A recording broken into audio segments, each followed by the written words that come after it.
चलो देखो क्या बोला हमने, टाइम ऑफ सप्लाई सेक्शन के साथ। Section number 12 is on time of supply for goods, section number 13 is for time of supply of services and section number 14 for change in rates of taxes. Section 12 के अंदर आया sub section 2, 13 के भी अंदर आया sub section 2। Forward charge mechanism पे दोनों sub section 2 बात करता है। 12 हमेशा गुड्स वाला, 13 हमेशा सर्विस वाला। बोलो time of supply for goods निकालना है फॉरवर्ड चार्ज मैकेनिज्म में। क्या बोला हमने, check whether invoice is issued on और before but not later than what date of removal, delivery, statement, approval. what if as मतलब इनवॉइस टाइम पे बना है तो time of supply date of invoice, no time पे नहीं बना है तो वो respective date of removal, delivery, statement या एक्सेप्ट। लेकिन कब देखना होता है रिमूवल का date, when movement of goods is there.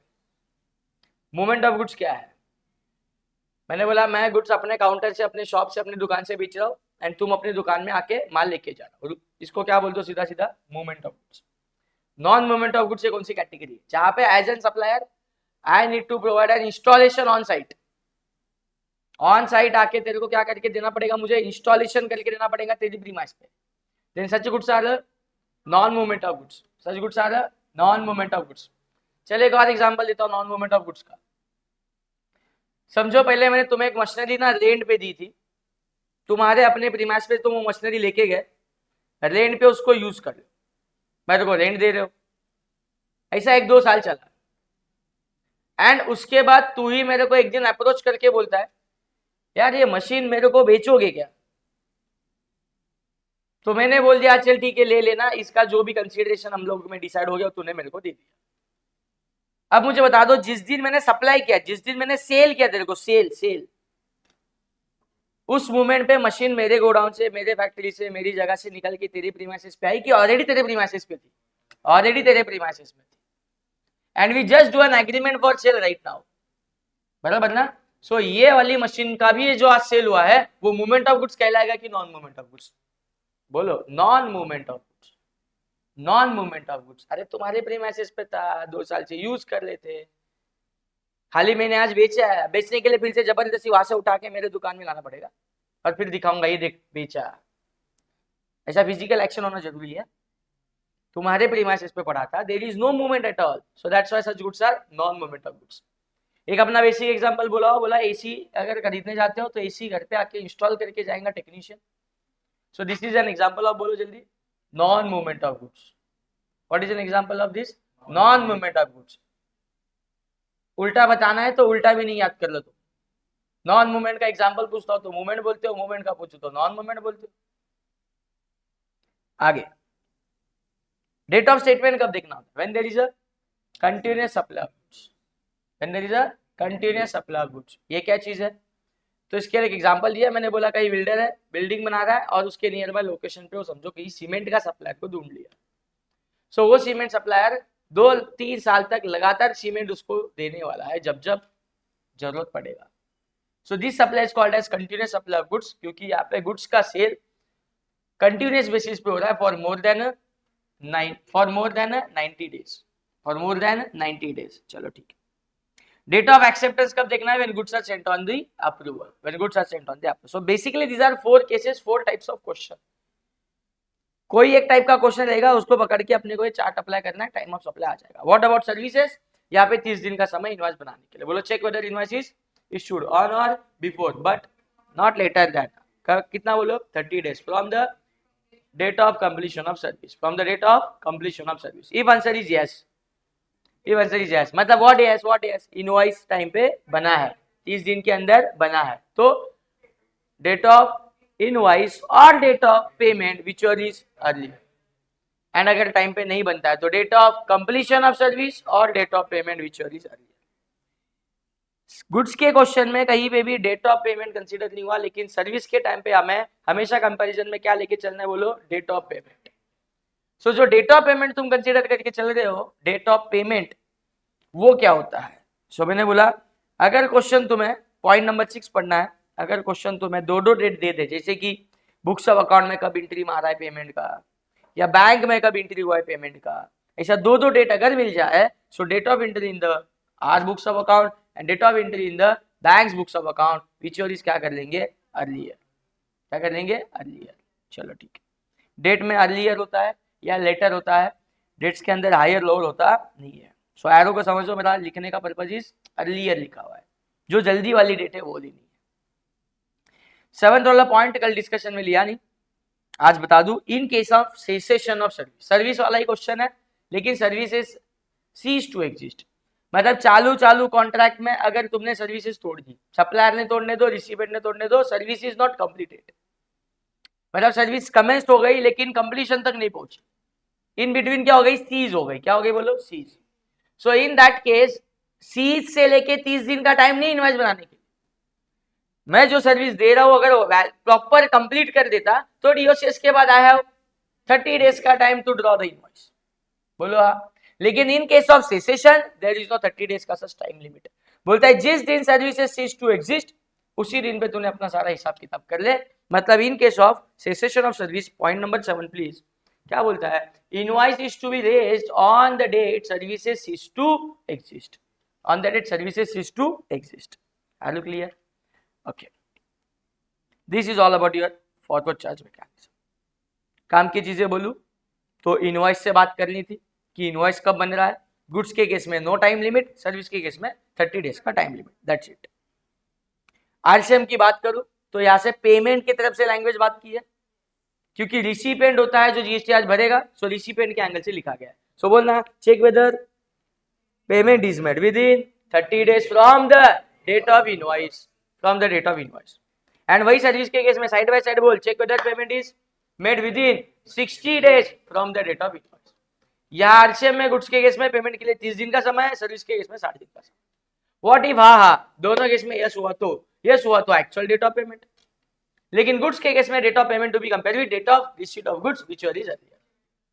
No हुआ तो 30 दिन में पेमेंट होना था गुड्स के केस में 31st डे, 60 दिन में पेमेंट होना चाहिए था सर्विस के केस में 61st डे, लेकिन गुड्स वाला 31st day to be compared with date of receipt of goods whichever is earlier, date of receipt of goods whichever is earlier, that's it.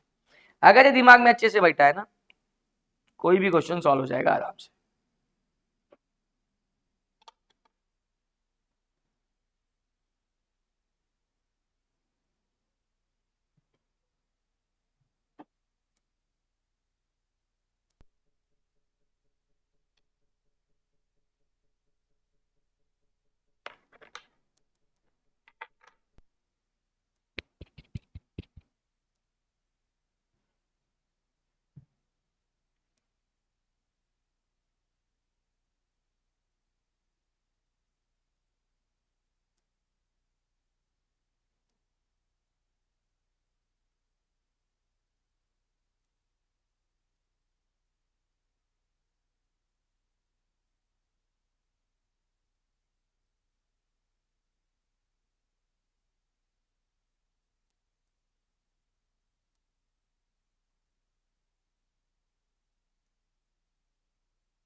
इसको पढ़ना है, question है machine has to be supplied at site. First line itself बहुत कुछ बता रही है। Machine has to be supplied at site, machine has to be supplied at site, this is an example of non movement of goods. समझ में आ रहा है कैसे क्वेश्चन में कैसे डेटा यूज हो रहा है? This is an example of, बोलो what, non movement of goods. So mind के अंदर नॉन मूवमेंट ऑफ गुड्स वाला चार्ट आना चाहिए। It is done by sourcing various components from vendors and assembling the machine at site। और clarity आ गई, assembly हो रहा है, इंस्टॉलेशन होने वाला है, ऑन साइट होने वाला है, मतलब this is a non movement of goods, मतलब जगह पे बनाया जाएगा। Details of the various events are, so 1 2 3 4 date दे दिया, हमसे पूछ लिया टाइम ऑफ सप्लाई बताओ, क्या बताओ, टाइम ऑफ सप्लाई, ठीक है। कहीं पे भी क्वेश्चन में हिंट है कि आरसीएम का क्वेश्चन है नहीं, तो by default forward charge mechanism का क्वेश्चन, और उसमें भी गुड्स वाला क्वेश्चन। फॉरवर्ड चार्ज मैकेनिज्म का क्वेश्चन, उसमें भी गुड्स वाला क्वेश्चन। एफसीएम में गुड्स वाले क्वेश्चन में हमने बोला था कि हमें देखना पड़ता है कि इनवॉइस कब बन रहा है, और तुम्हारे हिसाब से कब बनना चाहिए, ऑन और before of what, date of delivery, क्योंकि this is an example of non movement of goods.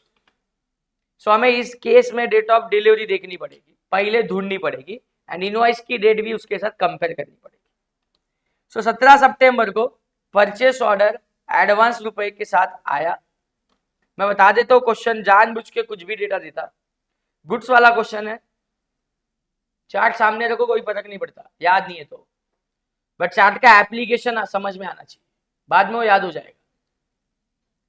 बोलो परचेस ऑर्डर विथ एडवांस ₹50,000, यहाँ पे पेमेंट की बात की, किसकी बात की है? पेमेंट। क्या गुड्स के टाइम पे? फॉरवर्ड चार्ज मैकेनिज्म में पेमेंट का कोई रिलेवेंस था? नहीं। सो छोड़ना, ही डेट काम की नहीं, पढ़ना ही नहीं आगे। पेमेंट कब किया, कब लिखा, वो सब बताया। There is no relevance of date of payment for the goods वाला question under forward charge mechanism. Yes और नो? यस। माइंड एकदम सटीक रखो कि we want date of delivery, we want date of delivery. चलो ठीक है। ये देख, the machine is assembled, tested at site and accepted by the buyer. Yes, this is the date which we can say date of delivery. ये मत expect कर delivery बढ़ाएगा, understand कर, मशीन एट साइट तू बेचने वाला है, सो बिक गई ना, असेंबल्ड हो गई, टेस्ट भी हो गई एंड कस्टमर ने एक्सेप्ट भी कर दिया कि हाँ मेरे को चाहिए। अपना एग्जांपल याद करो, इसी टेक्नीशियन आया, फिट किया, इंस्टॉल किया, चालू करके दिया एंड चालू हो गई प्रॉपर्ली। इसका मतलब मैंने बोला ठीक है, उस दिन क्या हो गया, उस मूवमेंट पे क्या हो गया, सप्लाई टेक प्लेस। सो 20 अक्टूबर अपने लिए काम की डेट है, इसे मैं बोलता हूँ अपनी कौन सी वाली डेट, जल्दी बोलो, डेट ऑफ डिलीवरी। क्या बोलते हैं? Date of delivery. और इस डेट पे या इसके पहले, इंग्लिश में ऑन और बिफोर दिस डेट, ऑन और बिफोर दिस डेट क्या बनना चाहिए? इनवॉइस। सो नीचे ही लिखा है इनवॉइस वे रेज्ड ऑन 23 अक्टूबर। तो मेरा सवाल तुमसे, क्या इनवॉइस डिलीवरी के डेट के सेम डे पे या पहले बना है? नहीं बोलते हो मतलब इंग्लिश में नो, अपने चार्ट में नो वाले अर्थ में जाने का। समझ में आ रहा है उस चार्ट का application?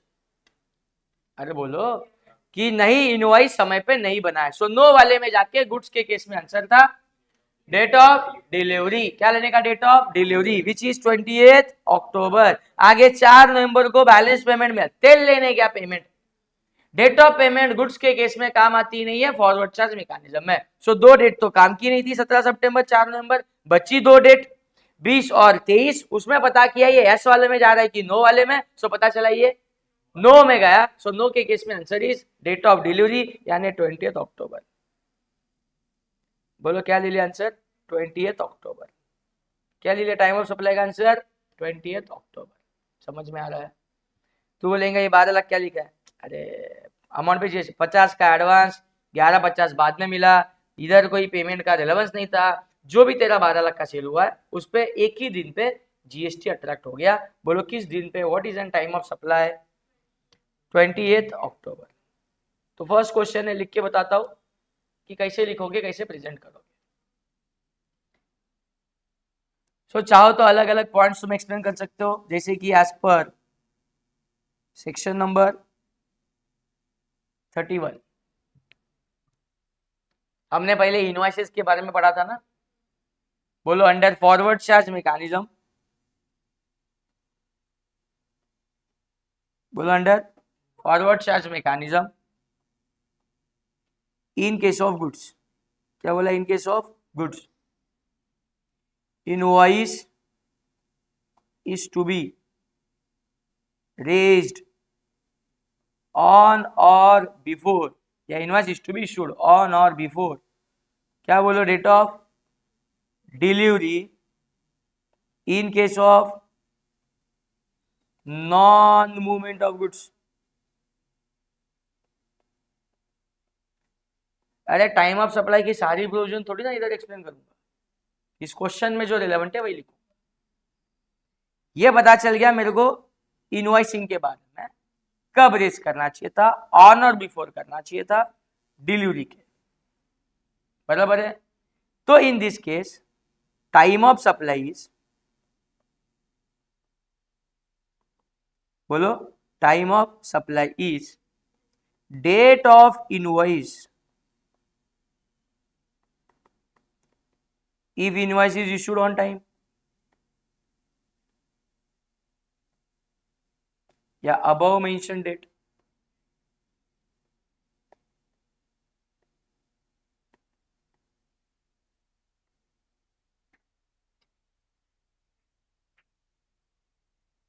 Time of supply is date of delivery बोलो if invoice is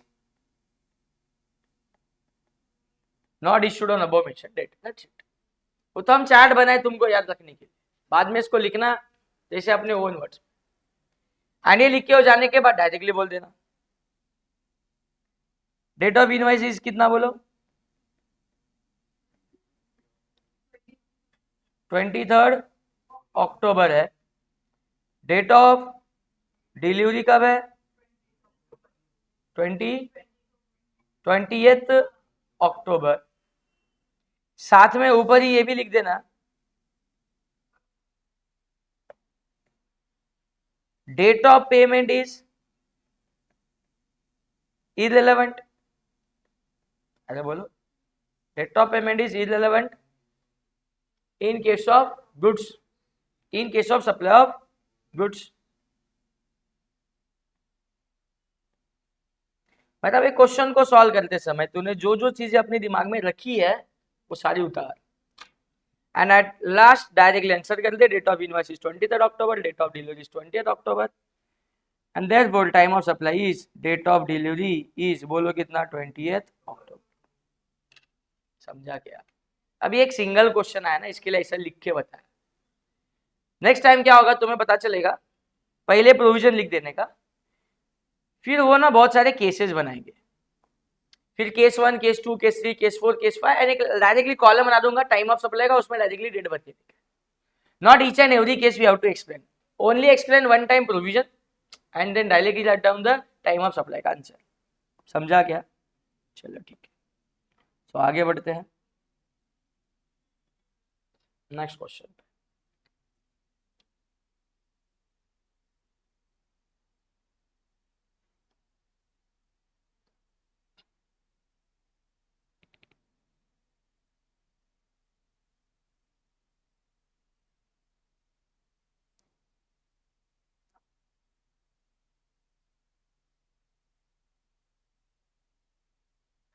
gas is supplied by pipeline to the recipient. क्या बोला? Gas is supply by pipeline to the recipient. Supply is to be made for a period of 1 year। ये supply आने वाले 1 साल तक होते रहेगा। Monthly payments are to be made by the recipient as per the contract, and monthly तूने थोड़ा थोड़ा पेमेंट करते रहने। And the details of the payments are July 5, August 5, September 5। हर महीने में ये वाले बोले हुए तूने 2 लाख रुपए का पेमेंट किया। कितने का पेमेंट किया है? 2 लाख। बोलता है determine the time of supply for the purpose of payment of tax. समझ सकते हो तो मुझे वैरायटी बताने की कोशिश करो। कंटिन्यूअस सप्लाई ऑफ गुड्स, क्या ये? Continuous supply of goods. And हमने बोला कंटिन्यूअस सप्लाई ऑफ गुड्स की केस में उनके कुछ तो पेमेंट्स के नॉर्म्स रहेंगे। वो सीमेंट वाले का एग्जाम्पल याद आता है, जिसमें हमने बोला था कि वो चिट्ठी बना बना के क्या करेगा, टाइम टू टाइम पैसा मांगते रहेगा। सो ऐसे यहाँ पे इन्होंने क्या बोल दिया है, मंथली पेमेंट आना चाहिए एज पर दी कॉन्ट्रैक्ट। तो पेमेंट कब कब हो गया? जुलाई 5, अगस्त 5, सितंबर 5। कोई और डेट ही नहीं है क्वेश्चन में। इन तीनों में से एक टाइम ऑफ सप्लाई निकालने की कोशिश मत करना। These are 3 different transactions of 2 lakh 2 lakh 2 lakh. So July 5 का पेमेंट, तो July 5 time of supply for the month of July. August 5 time of supply, September 5 time of supply. For each 2 lakh time of supply is, बोलो जल्दी क्या? 1 साल का contract है तो 1 साल होने के बाद टाइम ऑफ सप्लाई निकालोगे क्या? नहीं, हर महीना जब जब पेमेंट होगा तब तब क्या आ जाएगा? Time of supply. क्या जाएगा? Time of supply. That's it, कुछ नहीं था क्वेश्चन।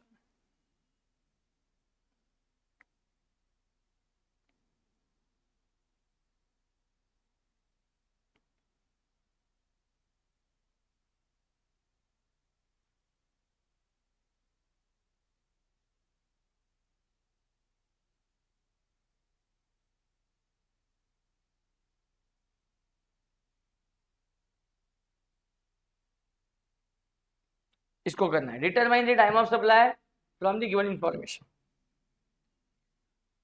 May 4, May 12, May 30, 3 अलग अलग डेट दिखाई दे रही है। अंदर भी कुछ तो डेट दिखाई दे रही है, जून 3। टाइम ऑफ सप्लाई का क्वेश्चन है, ठीक है। अब ये पता करना है कि एफसीएम का है कि आरसीएम का है, उसके बाद बोलो, उसके बाद गुड्स का है कि सर्विसेज का। फिर रिस्पेक्ट टू अपना चार्ट लगा देंगे। याद दिख रहा है supplier invoices goods goods goods goods goods goods वाला क्वेश्चन है, ठीक है। टैक्सेबल अंडर रिवर्स चार्ज, इसके लिए एक चार्ट पढ़ा के उसका एक क्वेश्चन नहीं ले सकता था। क्वेश्चन कौन से भी वैरायटी से डायरेक्टली आ जाएगा तो हमें सब कुछ मालूम होना चाहिए। इसके लिए सारी प्रोविजन एक साथ ले ली। बोलो जल्दी, गुड्स का क्वेश्चन है, आरसीएम का क्वेश्चन है, तो अपने दिमाग में पहला प्रोविजन लाओ। हमने क्या बोला है, आरसीएम के केस में इनवॉइस का डेट मैटर करता है कि पेमेंट? पेमेंट। पेमेंट होना चाहिए इनवॉइस डेट से 30 दिन के अंदर, गुड्स का क्वेश्चन है तो पेमेंट होना चाहिए 60 दिन के अंदर अगर सर्विस का क्वेश्चन है तो। फिलहाल क्वेश्चन इज ऑन गुड्स। सो ये चीजें छोटी छोटी हिंट है, पकड़ते चलो। आरसीएम वाला क्वेश्चन, गुड्स वाला क्वेश्चन। सो मुझे सबसे पहले देखना है पेमेंट। ये दिख गया मेरे को पेमेंट, कब दिख गया? मई 30। हमारी लैंग्वेज से चीजें डेटा ढूंढ लो। सो हमने बोला चेक वेदर पेमेंट, पेमेंट की डेट इज 30 में, check whether payment is made, बोलो within 30 days, within 30 days from date of invoice. Invoice की डेट ढूंढनी पड़ेगी, इनवॉइस की डेट ढूंढनी पड़ेगी। So invoice invoice invoice invoice invoice,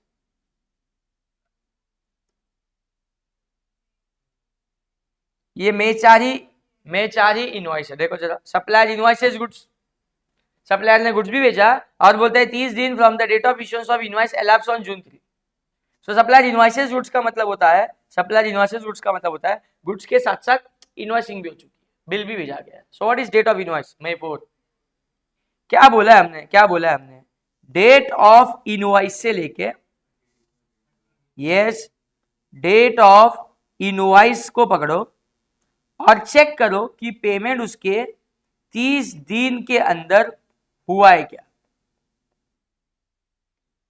अगर हाँ है या तो क्वेश्चन बना देगा ना वाला। इफ यस पेमेंट हुआ है 30 दिन के अंदर तो डेट ऑफ पेमेंट और date of receipt of goods which is earlier. बोलता है नहीं पेमेंट नहीं हुआ समय पे तो कब होना चाहिए था? 30 दिन में, immediately next day is 31st day और date of receipt of goods which is. This is how we have to explain the provision. Done? मालूम होगा तो लिख भी पाएंगे एंड मालूम होगा तो ये तो क्वेश्चन सॉल्व कर पाएंगे। सो फिलहाल मुझे देखना है, मई 4 से इन्होंने हमें मेहनत नहीं करनी बोली है। इनवॉइस बनाने से लेके 30 दिन खत्म होते हैं, लैप्स होते हैं ऑन जून 3। बोलो इनवॉइस बनाने से लेके 30 दिन कब खत्म होते हैं? जून 3। सो 30 डेज कब खत्म होते हैं? जून 3 को। तो हमने बोला था कि जून 3 तक यानी 38 डेज के अंदर तक क्या होना चाहिए था? पेमेंट। सो पेमेंट तो कब हुआ है? मई 30 को। मेरा सवाल तुमसे, क्या पेमेंट ऑन टाइम हुआ है? हाँ मतलब इंग्लिश में यस, और यस है तो आंसर इज यस है तो answer is date of payment और date of receipt of goods future is earlier. So what is date of payment? फिर से देख लो, 30th में। What is date of payment? 30th में, यहाँ लिख देता हूँ 30th में। What is date of receipt of goods? Receives the goods May 12। जल्दी बोलो 30th में और May 12। Earlier is May 12 is the time of supply। आ रहा है? May 12 is the time of supply। May 12 will be the time of supply। ये नहीं explain करते बैठेंगे सब कुछ, ये आंसर दे दिए, फिर ढूंढते रहो कैसे आए। समझ रहे हो? सो तीनों डेट के आसपास घूमना पड़ा, इधर उधर कंपेयर करना पड़ा, तब जाके एक डेट फाइनल हो चुकी। सो लिखेंगे कैसे? ऐसे ही बोलो, in case of RCM reverse charge mechanism में इन केस ऑफ गुड्स क्या होना चाहिए? Payment is to be made. बोलो payment is to be made. Language आनी चाहिए लेकिन please, payment is to be made within 30 days, within 30 days from the date of invoice. फिर नीचे लिखने का time of supply is date of payment और date of receipt of goods which is earlier if payment is made within 30 days। बराबर है? and if payment is not made within 30 days then बोलो 31st day और date of receipt of goods चलिए चलिए ऊपर explain कर दिया, नीचे डायरेक्टली वन लाइनर में answer time of supply by applying above provision is May 12। क्या बोलोगे? May 12। Done? So this was our question number 3। So पूरा गेम बस तुम्हें कंटेंट मालूम होने पे, प्रोविजन मालूम होने पे क्वेश्चन फटाफट हो जाएंगे। So now question number 4।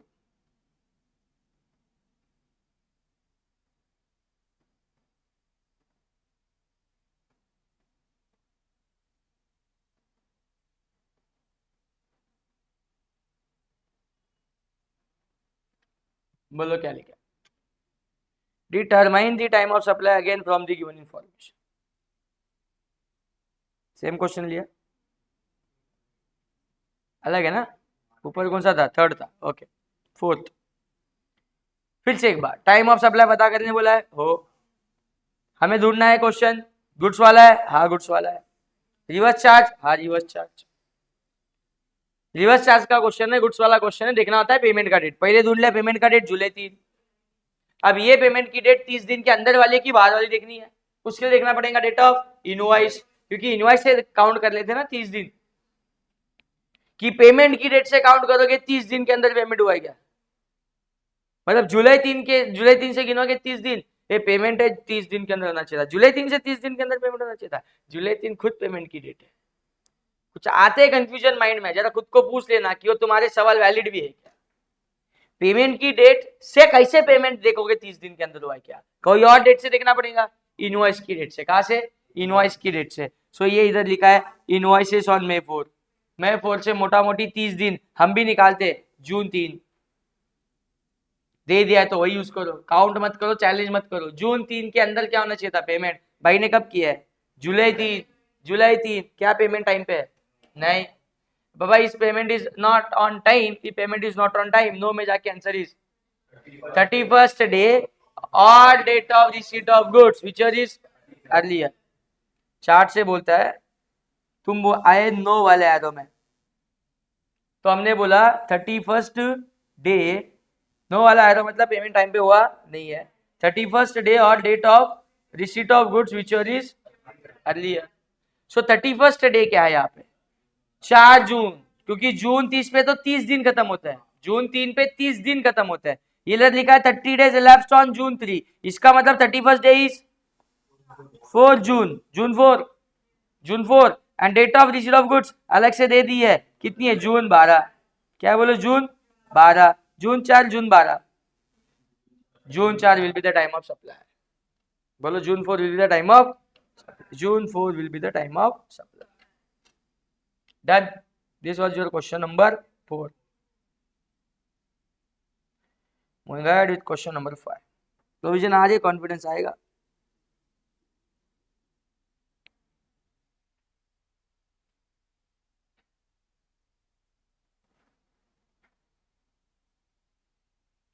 बोल दो। Again determine the time of supply from the following particulars.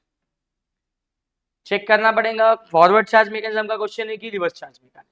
Forward charge reverse charge mechanism का क्वेश्चन है, देखने के बाद देखना पड़ेगा गुड्स का है कि सर्विसेज का है। चलो ठीक है।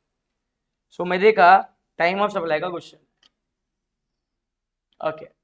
फिर बुकिंग का कन्वेंशन हॉल, ऐसा कुछ तो चल रहा है, कोई फंक्शन वंक्शन रखने का बात चल रहा है। सो हॉल बुक करना, फंक्शन रखना, is it goods? Service. Hall खरीद लिया क्या एक दिन के फंक्शन के लिए? हॉल भाड़े पे लिया, एंड भाड़े पे लेना इज अ सर्विस। यस और नो? सर्विस का क्वेश्चन। अब देखना है एफसीएम है कि आरसीएम है, तो इनकी क्या बताने का इंतजार करता तू? आरसीएम के लिस्ट में ऐसा सुना था क्या? हॉल भाड़े से लेना इज टैक्सेबल अंडर आरसीएम, ये ऐसा शुरू करते हैं। आरसीएम की सर्विस में तुमने क्या पढ़ा है? एजेंट एजेंट एजेंट, एडवोकेट, वो सब कुछ जो पढ़ा है ना, एक्टर एक्टर, सिक्योरिटी विक्योरिटी, वो सब कुछ इधर ऐसा ऐसा है बोल देंगे क्वेश्चन में, ऐसी सर्विस है। तो सर्विस को देख के तुझे अगर लगता है ये आरसीएम की लिस्ट वाला है, तो क्वेश्चन का बताने का इंतजार नहीं करने का, आरसीएम से सॉल्व करके। सो आरसीएम की लिस्ट का कुछ ऐसा भी इनडायरेक्ट बेनिफिट इस चैप्टर में हो जाता है। That is why we should know the list of RCM. Cleared? Okay. इसके लिए थ्योरेटिकल बेस बना के चले अपन, try to understand. So booking a conventional hall, some agreed rupees 15,000 and advance of rupees 3,000 is received. ठीक है। मैं क्या बोलता है, सब स्क्रैच करो, कुछ सब पढ़ते जाएंगे तो सब इंपॉर्टेंट लगेगा, सब हाईलाइट हो जाएगा। पहले अपने माइंड को order they. Question is on FCM, FCM के अंदर सर्विसेज। सो पहला चार्ट माइंड में ले लेता हूँ, लिख लेता हूँ ना, लिख लेता हूँ। एफसीएम के अंदर सर्विस के केस में हमने बोला है कि जो इनवॉइस है, बोलो जो है इनवॉइस की डेट, इनवॉइस की डेट कब तक बन जाना चाहिए? ऑन और before but not later than 30 days. तो मैं यहाँ डाल दिया विद इन 30 डेज बनना चाहिए। 30th डे पे बना तो भी चलेगा, उसके पहले बना तो भी चलेगा, विद इन 30 डेज बनना चाहिए। कहां से?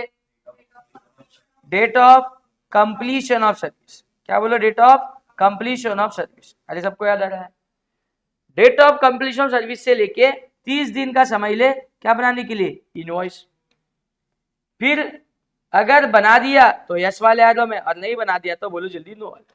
तो इसके आगे निकल गया मतलब नो में है, बना दिया है एस में है, क्या करें? सर्विस का केस है, कंपैरिजन वाला आंसर है, एफसीएम की सर्विस है। कौन सी है बोलो? एफसीएम वाली services. So yes, if payment is with in a time, invoice is within a days, 30 days. So date of invoice or date of payment whichever is earlier. No, so date of completion of service or date of payment whichever is earlier. अब yes और no कहा जा रहे हो देखते हैं। और मुझे सबसे पहले देखनी पड़ेगी डीओसीएस। बोलो हम क्वेश्चन से क्या ढूंढेंगे? डीओसीएस। यहाँ पे तो लिख दूंगा।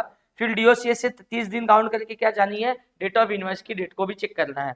सो मैंने सबसे पहले ढूंढना है डीओसीएस कि व्हेन सर्विस गेट्स कंप्लीटेड। ये देखो, function held in convention hall. Function रखा एक दिन का रहेगा, अज्यूम करो जिस दिन फंक्शन रखा उसी दिन खत्म हो गया। सो बोलो 15 सितंबर का फंक्शन, 15 सितंबर का फंक्शन मतलब date of completion of service कितनी हो गई? 15 सितंबर। अपने से मोटा मोटी मन में 30 दिन जोड़ दो, 15 अक्टूबर। मोटा मोटी बोला मैंने, एक्चुअल काउंटिंग करने का समय नहीं। 15 सितंबर से लेके 15 अक्टूबर, मोटा मोटी 30 दिन आ गया। डेट ऑफ इनवॉइस ये दिन पे या उसके पहले बनना चाहिए था। सो मैं चेक करना चाहता हूँ what is actual date of invoice. So actual date of invoice is, ये देखो, tax invoice is issued, tax invoice is issued, दिख रहा है क्या? Tax invoice is issued for 15,000 indicating balance of 12,000 payable whatever it is. Tax invoice कब दिया है बोलो? 27 अक्टूबर को, 27 अक्टूबर को, 27 अक्टूबर को। सो मेरा सवाल तुमसे, 27 अक्टूबर तो 15 अक्टूबर के बाद आ गई ना बाबा, मतलब इनवॉइस वैलिड है क्या? नहीं है। नहीं है तो तुम इंग्लिश में नो वाले एरो में जाना पड़ेगा। नो वाले एरो में जाके हमें दिखनी पड़ेगी डीओसीएस क्या है, जो मैं लिख के रखा 15 सितंबर, और देखना पड़ेगा डेट ऑफ पेमेंट। क्या देखना पड़ेगा? Date of payment. खत्म नहीं होता है, लास्ट मोमेंट पे पहुंचे ऐसा लगेगा हो गया ना। ना, डेट ऑफ पेमेंट देख ले कैसे हो रहा है काम इधर। मैंने बोला था जब दो दो डेट देंगे तो अर्लियर लेना, बोलो बोला था? ऐसा बिल्कुल नहीं बोला था मैंने बोला दो दो डेट देंगे, एक बुक्स ऑफ अकाउंट वाली और एक बैंक वाली, तो अर्लियर लेना। बुक्स ऑफ अकाउंट वाली बैंक वाली मतलब समझो, तू मुझे पेमेंट कर रहा है, वो पेमेंट आज मेरे पास चेक आया, मैं 4 दिन बाद डिपॉजिट किया, लेकिन मैं एंट्री ताबड़तोड़ मारा था। या तूने डायरेक्ट पेमेंट किया, मेरे को बाद में पता चला तूने पेमेंट किया है, मैं बाद में एंट्री मारा, कुछ भी हो सकता है, पहले आगे पीछे। इन पेमेंट दो बार हुआ क्या? मतलब पेमेंट एक पेमेंट का जब दो अलग अलग डेट दिखा देता है, देन विच इज यहां पेमेंट ही दो बार हुआ है, या पेमेंट ही दो बार हुआ है। चेक करना, चेक कर, थोड़ा क्वेश्चन पढ़। 6 मई को जब हॉल बुकिंग करने गया, 15,000 का सम एग्रीड हो गया, और मैं जगह पे हॉल बुक करना है, मतलब फंक्शन रखना है, फंक्शन हो जाए इसके लिए एडवांस दे गया 3,000 रुपए का, मतलब मिला अपने को 3,000 रुपया अलग से मिला है, और 12,000 रुपया फिर अलग से मिला है। गुड्स के टाइम पे हम ध्यान ही नहीं देते थे कि पेमेंट की डेट क्या है और पेमेंट कितना हुआ है, कितने समय में हुआ है, क्योंकि पेमेंट की date was irrelevant in case of goods, but service के केस में रेलेवेंट है, कंपैरिजन में लेनी है, और दो दो डेट है। ऐसा हुआ क्या 15,000 का वन टाइम पेमेंट की 2 तारीखें दी है? नहीं, 15,000 की 2 बार पेमेंट हुआ है, एक बार 3,000, एक बार, मार्क माय वर्ड्स, 3,000 का टाइम ऑफ सप्लाई अलग आएगा, 12,000 का एक टाइम ऑफ सप्लाई अलग आएगा। अगर ये 15,000 का पेमेंट 5 बार करता है, 3 5 टाइम ऑफ सप्लाई। अगर ये 15,000 का पेमेंट वन टाइम करता, एक टाइम ऑफ सप्लाई, 4 बार करता, 4 टाइम ऑफ सप्लाई। जे बताइए जल्दी बोलो, अभी कितनी बार पेमेंट हुआ? 2 बारी में हुआ। 2 आंसर आएंगे इसके। कितने आंसर आएंगे इसके? 2। 3,000 रुपए का जो पेमेंट है पहला, उसका टाइम ऑफ सप्लाई अलग आएगा, 12,000 का टाइम ऑफ सप्लाई अलग आएगा। बट अभी तक लगा हुआ common provision applicable to both. 3,000 के लिए भी अभी क्या जो पढ़ा उतना सब एप्लीकेबल है, 12,000 के लिए भी अभी का पढ़ा सब एप्लीकेबल है, बस 3 और 12 के हिसाब से क्या चेंज होगी? पेमेंट की date. So what is payment की date for 3,000? 6th May. What is payment का date for 12,000? 3rd November. So यहां से क्वेश्चन के 2 पार्ट बन जाते हैं, यहां से क्वेश्चन के 2 पार्ट बन जाते हैं। तो मैं तुम्हें क्या करता हूं, ये 2 बार चार्ट दिखा देता हूं।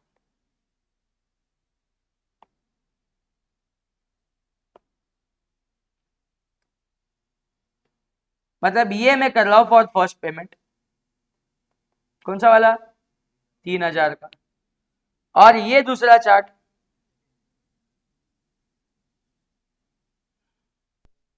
इज फॉर सेकेंड पेमेंट, कितने का बोलो? बाकी सब कुछ सेम। डेट ऑफ पेमेंट क्या थी? 3000 की, 6 मई, तो याद रखने का 6 में कंपैरिजन के लिए। डेट ऑफ पेमेंट क्या थी तेरी? 12000 की, 3 नवंबर, तो सेम चार्ट के अंदर 3 नवंबर रखने का। क्या रखने का? 3 नवंबर। क्या रखने का? 3 नवंबर फॉर कंपैरिजन। दोनों केस में हम है तो नो वाले एरो में। अरे बोलो ना यार, क्योंकि इनवॉइस की डेट 15 अक्टूबर के पहले होनी चाहिए थी, जो है कभी की 27। सर्विस कंप्लीशन की डेट भी वही है। सो भले 3000 का क्वेश्चन हो या 12000 का क्वेश्चन हो, ये सब सेम है। मतलब हमेशा तुम्हारा एरो कौन सा वाला है? नो वाला। नो वाले एरो में हमने बोला डीओसीएस डीओपी विच इज, तो 15 सितंबर 6 में, 15 सितंबर 6 में, अर्लियर इज 6 में, 6 ऑफ में, क्या हो जाएगा? 6 ऑफ में, 6 of May is answer for 3000। 15 सितंबर 3 नवंबर, 15 सितंबर is earlier date, for 12000 answer is 15 सितंबर। सो मैंने बोला कितने टाइम ऑफ सप्लाई आएंगे? 2। So time of supply for 3000 का payment and time of supply for 12000 का बैलेंस इज बोलो कितना? इसके लिए 15 सितंबर आया और ऊपर वाले के लिए 6 ऑफ मई आया। 6 of May and 15 of September, देख लो इधर ढूंढ के। 6 of May, 6 of May and है 15 सितंबर, 15 सितंबर। समझा? ऊपर एक्सप्लेन कर दी प्रोविजन। जेपा। So this was your question number 5. Going ahead with question number 6.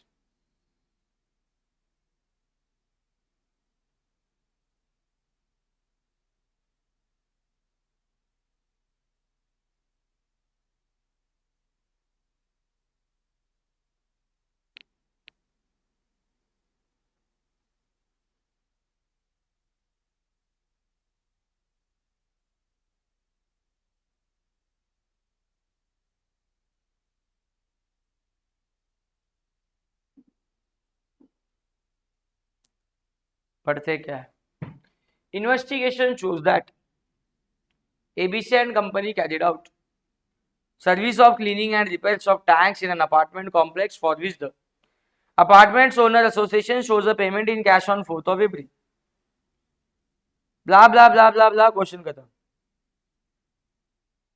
Not issued invoice. ABC company have not issued invoice or entered the payment in its books of account. पूरे question में date ही कितनी दी है रे? 1।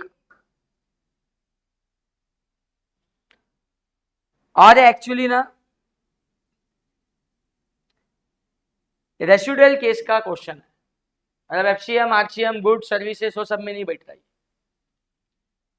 Situation पढ़ूंगा detail में तो समझ आएगा। मुझे बता दो हमने क्या बोला था, हमें इनवॉइस की डेट चाहिए, हमें पेमेंट की डेट चाहिए, हमें सप्लाई की डेट चाहिए, तब जाके हम देख पाते ना कि 30 दिन में है क्या, 60 दिन में है क्या, ऑन डेट है क्या, यस है कि नो। ये सब देखने के लिए सारी डेट तो होनी चाहिए। बट प्रैक्टिकली कोई एक ऐसा ट्रांजेक्शन हो गया कि we don't have such dates, we don't have record. Okay, so कोई सर्विस का बात चल रहा है, किसका बात चल रहा है बोलो? कोई सर्विस की लेन देन हुई है। हाँ हुई है। क्या हुआ? क्लीनिंग एंड रिपेयरिंग का काम करके लिया, किसी कॉम्प्लेक्स ने अपने टैंक्स साफ करके ले लिए, और उसका पेमेंट दिख रहा है कि 4 अप्रैल को हुआ। पेमेंट कब हुआ? 4 अप्रैल को। लेकिन ये वर्क कब, dates of the work are not clear from the records, मतलब कब काम दिया था, कभी कोई एडवांस दिया था क्या, कब काम दिया था, कब ये एग्रीमेंट हुआ था, किस टाइम पे उसने इनवॉइस दिया था, कब सर्विस कंप्लीट हो गई, कब टैंक की साफ सफाई होगी, ये सब बोलता है रिकॉर्ड हमारे पास अभी अवेलेबल नहीं है। सो हम क्या करें? पेमेंट हो गया उसी दिन को क्या मान लो? Time of supply. क्या मान लो? पेमेंट की डेट को क्या मान लो? Time of supply. Time of supply is 4th of April. Are you clear? That's it. तो कुछ नहीं था इसमें प्रोविजन लगाने लायक। क्वेश्चन नंबर 6 साइड में छोड़ दो, मतलब नहीं था। Question number 7।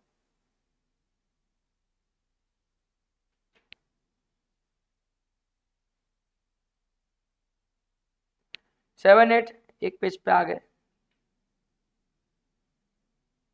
सिंपल रहेगा, देखो। Determine the time of supply from the given information, assuming that service being supply is taxable under, खुद बोल दिए चिल्ला के, ठीक है। और सर्विस बीइंग ना आरसीएम में सर्विस का क्वेश्चन, आरसीएम में सर्विस का क्वेश्चन, आरसीएम में सर्विस का क्वेश्चन है तो प्लीज प्लीज प्लीज पहले माइंड क्लियर कर लो। क्वेश्चन नंबर 7 के लिए आरसीएम में सर्विस का क्वेश्चन, तो क्या बोलते तुम? पेमेंट होना चाहिए था, पेमेंट होना चाहिए था। कौन बोलता है इनवॉइस मेड? पेमेंट होना चाहिए था। कितने दिनों में? 60 दिन में। बट ये 60 डेज का फर्स्ट डे की काउंटिंग कहां से करूं? From the date of invoice. मतलब यहां कोई अगर डेट ऑफ इनवॉइस है तो उसके 60 डेज के अंदर क्या होना चाहिए था? पेमेंट। फिर बोलेंगे हाँ हुआ है, यस, नहीं हुआ है, नो। सो डेट देख के समझना पड़ेगा। ये देखो, service provided, supplier of service issue invoice for the service provided, पूरा पढ़ लेना। Supplier of services issue invoice for the service provided, ये इनवॉइस की डेट है मई 4। कौन सी डेट है? इनवॉइस। अच्छा, एक मैं बताता, कुछ लोगों का टाइम ऑफ सप्लाई का क्वेश्चन आता है एंड प्रोविजन याद नहीं आती है, तो मई 4 अगस्त 21 दो ही डेट है ना, विच ईयर इज अर्लियर, मई 4 करके आएंगे। बट कभी कभी टाइम ऑफ सप्लाई का आंसर दी हुई डेट के अलावा कोई भलती डेट भी आ सकती, 31st डे, 61st डे, वो भी तो आता है ना आंसर। सो समझो बात को। मई 4 क्या है? इनवॉइस। कौन सा डेट है? Invoice. And payment made to the supplier of services, payment की भी डेट है अगस्त 21। मिल गया ना जो चाहिए था, मई 4 अगस्त 21, मई 4 अगस्त 21। बोलो मई 4 को क्या बनाया? इनवॉइस। मई 4 को क्या बनाया है? इनवॉइस। और पेमेंट कब हुआ है? अगस्त 21। देखना है मुझे कि 60 दिन के अंदर हुआ है क्या। मोटा मोटी 60 दिन मतलब 2 महीना पकड़ लो पहला, मई 4 से जून 4, जून 4 से जुलाई 4। अब मोटा मोटी पकड़ा है, एक आध दूसरे दिन का गैप है इसमें, क्योंकि कभी 30 का महीना, कभी 31 का है, कभी 28 का है, लेकिन महीने भर का तो गैप नहीं आएगा ना इससे। बोलो ना, मोटा मोटी सही अपना क्या आया था डेट? 7 जुलाई। क्या पेमेंट समय पे हुआ है? नहीं, अगस्त में चला गया पेमेंट। तो ये आंसर नहीं बोलते हिंदी में, मतलब इंग्लिश में no. So now what is an answer? No के केस में अपना आंसर इज। अब ठीक से काउंट करना पड़ेगा क्योंकि जरूरत पड़ रही है ना। 61st डे, यस में जाता तो मैं 61st डे क्यों निकालता ना, इसके लिए पहले मोटा मोटी चेक किया कर। 61st डे और कुछ नहीं, सर्विस का क्वेश्चन है, आरसीएम है, तो स्ट्रेट फॉरवर्ड आंसर है 61st डे। 61st day. अब ठीक से काउंटिंग, ठीक से काउंटिंग। मई 4, मई महीना, जून महीना, जुलाई। मई का 4 मतलब 4 दिन छोड़ दो, 5 से काउंटिंग। 31 का महीना है, जान फेब मार्च अप्रैल मई, हो 31 का महीना। 31 में से 4 हटा दो, बचे कितने? 27।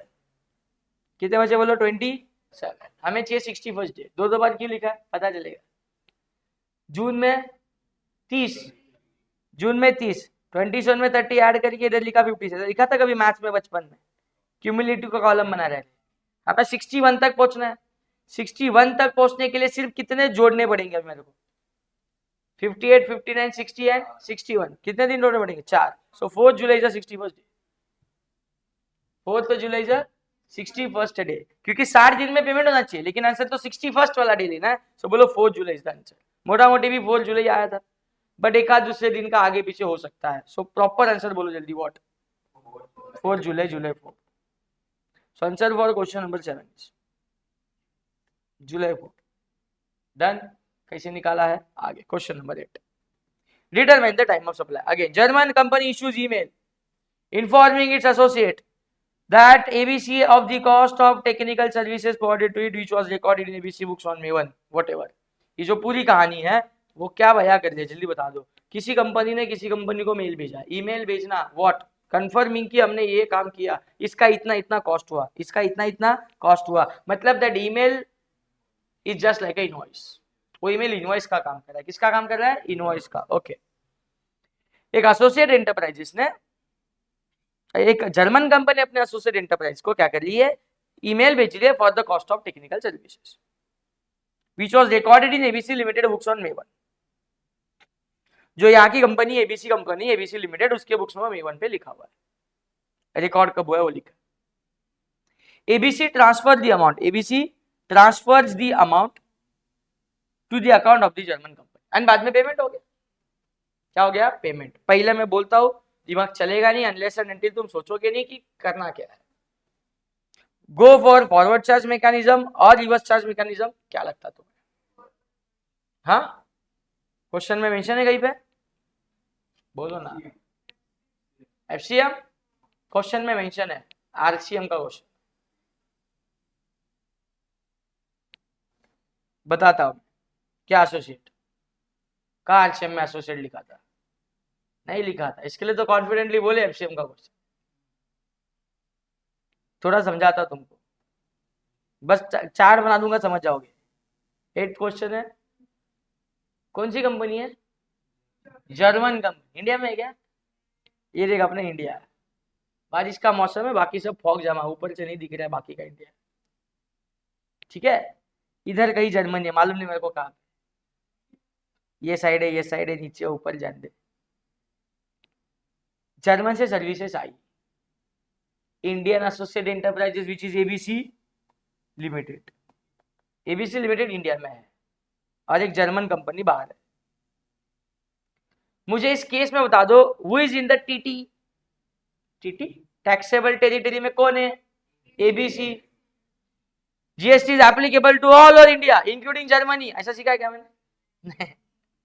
GST is applicable to all over India मतलब हम गवर्नमेंट, भारत सरकार जीएसटी किससे वसूल सकती है, किससे मांग सकती है, किससे ले सकती है? जो इंडियन टैक्सेबल टेरिटरी में बैठा है, मतलब किससे लेगा? एबीसी से लेगा। इस केस में इस जर्मन कंपनी ने सर्विसेज ऑफर्ड की है, मतलब सर्विसेज प्रोवाइड की है। इसका मतलब है जर्मन कंपनी हो गई सप्लायर। कौन हो गई? सप्लायर। और एबीसी लिमिटेड ने उसका पेमेंट कर दिया, मतलब ये हो गई रिसिपिएंट। मुझे बता दो, तुमने अभी अभी बोला जीएसटी हम किस पे एप्लीकेबल कराएंगे? एबीसी पे, और ये हो रहा है इंपोर्ट ऑफ सर्विसेज। क्या मालूम है? जरूरत नहीं है इतना लिंक करने की, फिर भी मैं तुमको बता दूं, it is a supply, it is a taxable supply as per 7 section 7 का। चल तुमसे पूछता सेक्शन 7 का कौन सा clause? B. B B not for business के लिए था, ये तो कंपनीज है। वेदर और नॉट था, अच्छा ठीक है, वेदर और नॉट था तो विदाउट 7(1)(b इज वेदर और नॉट था, चलो ठीक है। लेकिन मैं बताता हूँ ये 7(1)(c से अट्रैक्ट हो रहा है क्योंकि जर्मन कंपनी एंड उसकी associate enterprises are related persons. German company and उसके एसोसिएट आर रिलेटेड पर्सन। लेकिन विदाउट कंसिडरेशन हो रहा है क्या ये? नहीं, कंसिडरेशन के पैसा दे रहा है ना, ये पैसा दे रहा है। 7(1) से अट्रैक्ट नहीं होता, 7(1)(b से ही जाना, 7(1)(b से जाना पड़ेगा। Whether or not for the business, import of services, payment हो रहा है, क्या कर देंगे इसको? सप्लाई बनाएंगे। सप्लाई बना रहे, इसके लिए तो टाइम ऑफ सप्लाई का क्वेश्चन आया है। अब सवाल उठता है कब भरेगा ये और कौन भरेगा ये? सो आरसीएम एप्लीकेबल होगा ना, क्योंकि इंडिया में बैठा हुआ कौन है? रिसिपिएंट है। हम रिसिपिएंट से टैक्स वसूल सकते हैं, एंड जब रिसिपिएंट टैक्स का पेमेंट करता है तो हम उसे क्या बोलते हैं? Reverse charge mechanism. The basic meaning याद करो, चार्ट से समझाई। सो क्वेश्चन ने इस तरीके से हमें ये बनाया है कि हम एफसीएम की प्रोविजन लगा देंगे, but we have to apply the RCM. So अगर ये दिमाग में आया है आरसीएम है, तो आरसीएम में सर्विसेज वाला चार्ट याद कर, जिसमें हमने बोला कि हम पेमेंट देखेंगे। क्या देखेंगे? पेमेंट कितने दिन में हुआ है, क्या 60 डेज में हुआ है क्या? अगर इसको नॉर्मल क्वेश्चन समझ बैठोगे तो 30 दिन से चेक करोगे, 30 दिन से चेक करोगे तो आंसर अकॉर्डिंगली रॉन्ग चला जाएगा, मतलब यस वाला आंसर भी नो हो जाएगा। Try to understand. पेमेंट होना चाहिए 60 दिन में, कहां से? Date of invoice. सब क्लैरिटी आ रही है कि मेरे को इनवॉइस की डेट पहले देखनी पड़ेगी, 60 दिन काउंट करके पेमेंट की डेट यहाँ पे लिख, दोनों डेट यहाँ पे रख के फिर चेक कर लेते हैं। So what is date of invoice over here? May 4। What is date of payment over here? July 2। बोलो ना, May 4 आणि July 2। ये इनवॉइस और ये हो गई तुम्हारी डेट ऑफ पेमेंट।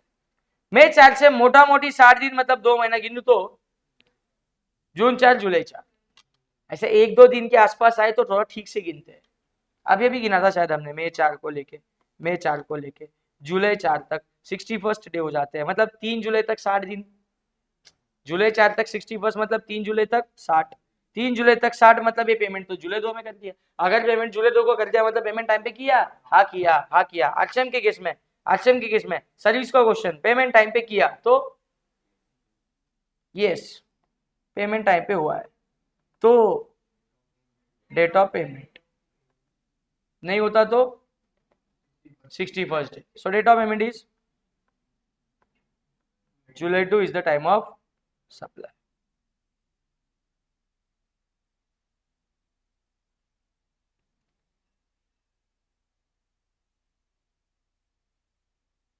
May 1 बोलता है time of supply being the earlier of the two stipulated dates, namely data.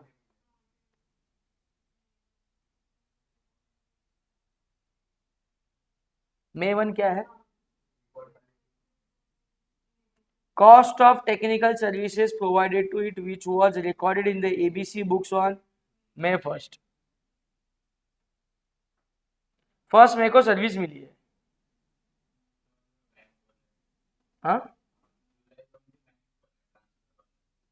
ABC transfer the amount to the account of the German company. Yes, यहाँ पे दो चीजें हैं, ये May 1 वाला डेट हमने पढ़ा नहीं, कोई बात, चार्ट तो वही है, आरसीएम ही एप्लीकेबल है सब कुछ जगह पे। एक और पेमेंट की डेट है अंदर लिख के रखे मांगा May 1st, that is also payment का date, that is also payment का date which is recorded by कौन? ABC in their books. And July 2 is also payment का डेट, बोलो जल्दी, जब जब ट्रांसफर किया अमाउंट। तो हमने क्या बोला है? अच्छा, ये 2 बार पेमेंट हो रहा है कि वन टाइम पेमेंट हो रहा है? वन टाइम पेमेंट की 2 तारीख है। वन टाइम पेमेंट की जब 2 डेट रहेंगी तो हम बोलते हैं बुक्स ऑफ अकाउंट की एंट्री की डेट और बैंक वाली एंट्री की date which is earlier. So यहाँ पे ऐसा नहीं, date of payment is not not not not not, किधर गया? जुलाई 2 कहाँ लिखा? जुलाई 2 नहीं, जुलाई 2 लिखना ही नहीं है हमें। क्या लिखना था? डेट ऑफ पेमेंट 2 दी हुई है, एक जुलाई 2 थी और एक May 1। May 1 is an books of account वाली डेट और जुलाई 2 इज अ बैंक वाली ट्रांसफर की डेट। इसमें से पहले एक फाइनल कर, अर्लियर इज May 1, May 1 हो जाएगा तेरा डेट ऑफ पेमेंट, May 1 हो गया डेट ऑफ पेमेंट। सो क्या पेमेंट 60 दिन के अंदर हुआ है? हो, अरे हुआ है ना, हुआ है तो answer is date of payment, यानी आंसर इज May 1। जेपा गया, बोलो क्वेश्चन नंबर कौन सा था ये? 8। एंड कौन सा चीज एप्लीकेबल वो भी समझ में आ रहा है क्या? RCM is applicable. Indirectly question ने कुछ ऐसा डेटा लिख के दिया है कि हमें आरसीएम अप्लाई करना पड़ रहा है। आगे बढ़ते हैं, कौन सा क्वेश्चन नंबर था? 8 था ना, अभी हुआ वो।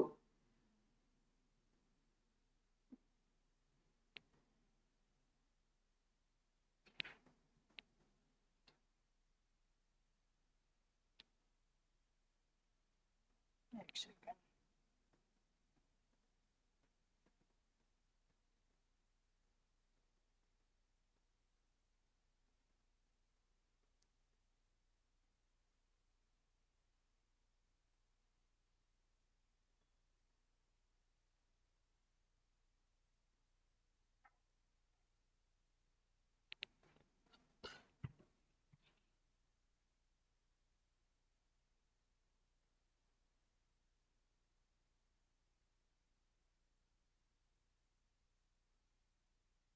चलो एक और क्वेश्चन आ रहा है एडिशनल क्वेश्चन में से।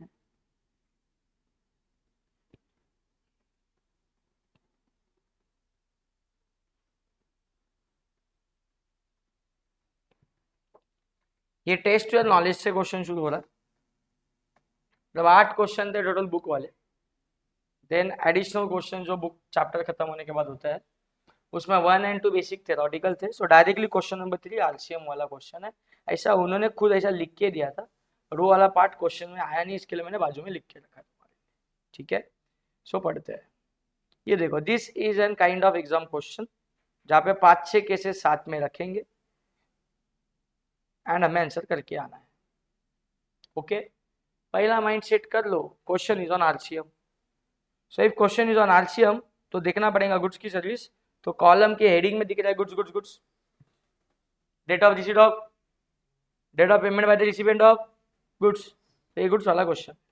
सो एक ही बार प्रोविजन दिमाग में ले लो एंड काम खत्म कर दो। बोलो, in case of RCM mechanism में गुड्स वाला क्वेश्चन, विदाउट इंग्लिश लिखे टाइमलाइन से समझा दूं तो, या पेमेंट की डेट देखनी है, बोलो कौन सी डेट देखनी है, पेमेंट, जो कितने समय में होना चाहिए, बट कौन से डेट से, इनवॉइस।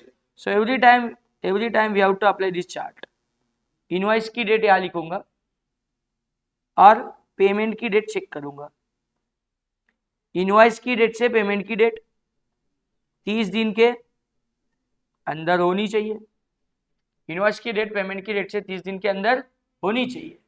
किसी केस में अगर मुझे दिखी हाँ है, किसी केस में अगर हमें दिखी कि हाँ पेमेंट डेट इनवॉइस की डेट के अंदर है, यस दिखा, तो आंसर आरसीएम में गुड्स से बोलो ना, आंसर कंपैरिजन करके है, क्या है answer, date of payment, date of receipt of goods, which one is earlier. Second ही लेक्चर है, याद नहीं है, मैं बोलता हूँ नोटबुक खोल के चार्ट सामने रखो, आज एप्लीकेशन सीखो, how to apply that chart. कल 2-4 दिनों बाद रिवाइज कर करके एग्जाम के टाइम पे मर के रट के जाओगे, समझा ना। अभी थोड़ा घंटाला करेंगे, बाद में तो रट के जाना है पास होने के लिए, लेकिन तब पता रहेगा कि चार्ट रट गया लेकिन माँ कसम अप्लाई नहीं करने आ रहा। सो ये सही मोमेंट है एप्लीकेशन सीखने का, try to understand. No, what if no, invoice payment के अंदर नहीं हुआ है, तो हमने बोला डेट ऑफ 31st डे, और वही date of receipt of goods which is earlier. तो इसी कॉलम में क्वेश्चन को खत्म करके दे रहा हूं। प्रोविजन की प्रोविजन लिखी, और चलते चलते आंसर यस और नो वाला के हिसाब से आंसर भी करते जाऊंगा। So what is your case 1?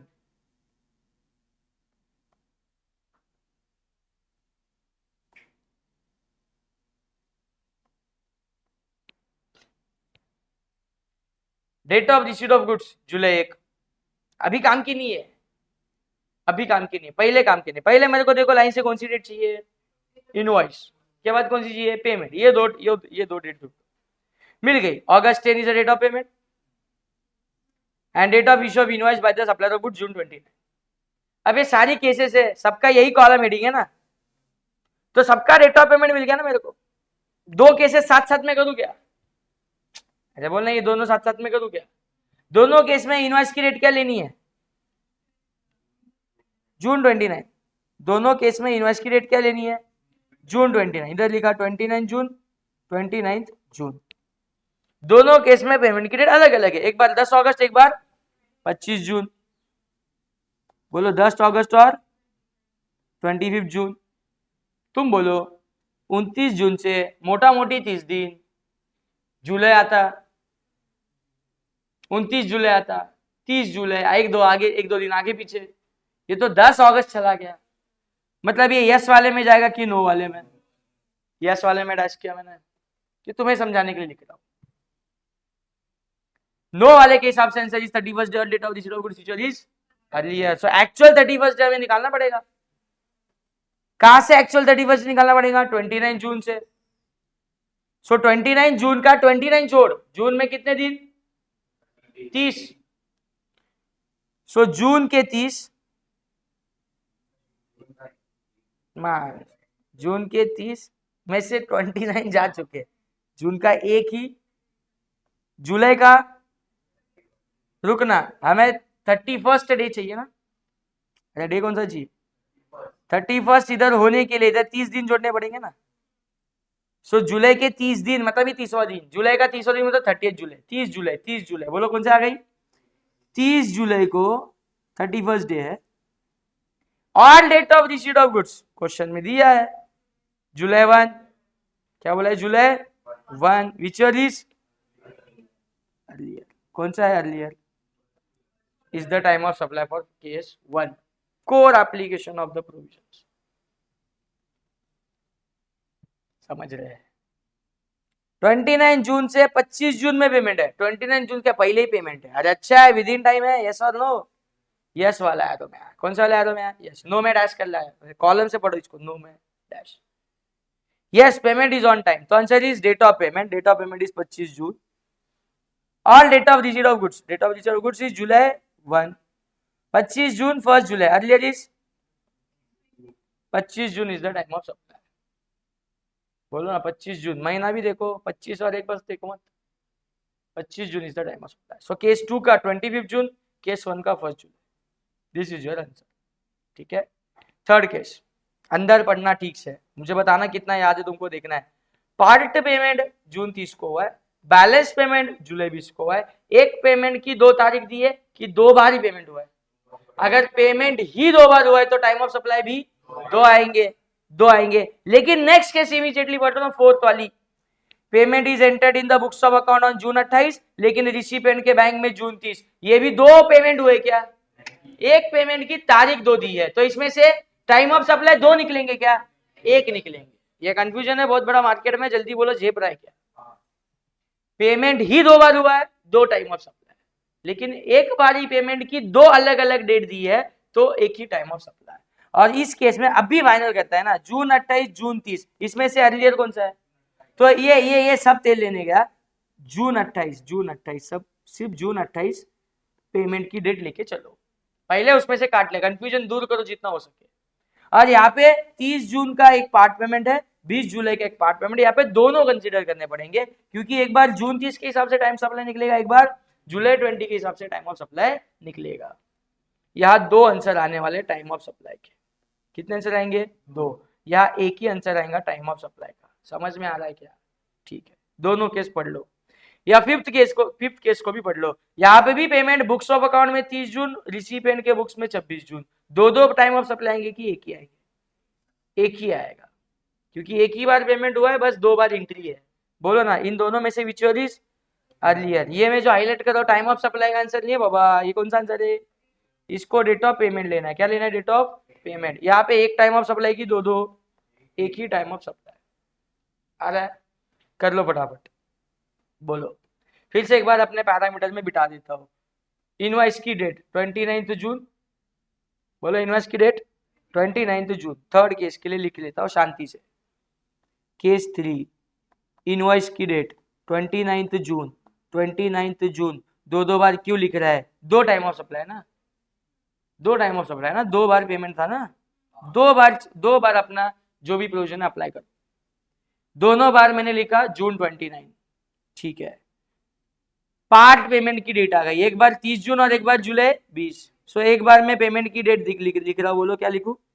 30 जून, और एक बारी के लिए 28 जुलाई। 2 टाइम ऑफ सप्लाई निकलेंगे। अब देख रहा हूं 29 जून 30 जून, पेमेंट विद इन 30 डेज हुआ है क्या? हाँ, एक दिन में हो गया। हाँ बोलता है मतलब इंग्लिश में यस बोलता ना, हाँ मतलब इंग्लिश में यस। तो यस वाली प्रोविजन क्या थी? यस वाली प्रोविजन डेट ऑफ पेमेंट और date of receipt of goods future is earlier. लिख लेना date of payment 30 June. Check कर लेना क्वेश्चन से, date of receipt of goods July 5, July 1। Third question चल रहा है, फोर्थ देख रहे हैं, जुलाई 1, 1 जुलाई। विच ईयर इज क्या है? Earlier. 30 June is the answer. अरे आ रहा अप्लाई करना। सेकंड, 29 जून से लेके 28 जुलाई को पेमेंट हुआ, टाइम पे हुआ? हाँ, ये भी टाइम पे हुआ है, चेक करो, ये भी टाइम पे हुआ है। 29 जून से लेके 20 जुलाई है, मोटा मोटी 29 जुलाई होता तेरा 30 दिन। So yes, this is also on time. So बोलो once again, date of payment is 28 July और date of receipt of goods is 1 July. Earlier is 1 July. बोलो क्या आ जाएगा आंसर? 1 जुलाई। जेपा। ठीक है, केस 3। केस 4, केस 4, ये काटा काटी करके एक डेट फाइनल कर दिया। बोलो जून 28, अभी लिख देता हूं जून 28, जून 28 और इनवॉइस की डेट जून 1। इनवॉइस की डेट बोलो क्या है? जून 1, 1 जून इनवॉइस, और 28 ना, 28 जून का पेमेंट। 1 जून का इनवॉइस, 28 जून का पेमेंट दिख रहा है, 28 दिन के अंदर पेमेंट है, मतलब yes payment is on time. E payment is on time, E payment is on time. Yes वाले एरो में जाके बोलो प्रोविजन डेट ऑफ पेमेंट यानी 28 जून और date of receipt of goods 5 जुलाई है। बोलो क्या है? Date of receipt of goods case 4 के लिए 5 जुलाई, विच इज अर्लियर। सो जून 28 और 5 July, earlier is 28 June is the answer. अरे झेप रहा है। केस नंबर 4 खत्म। Then case number 5।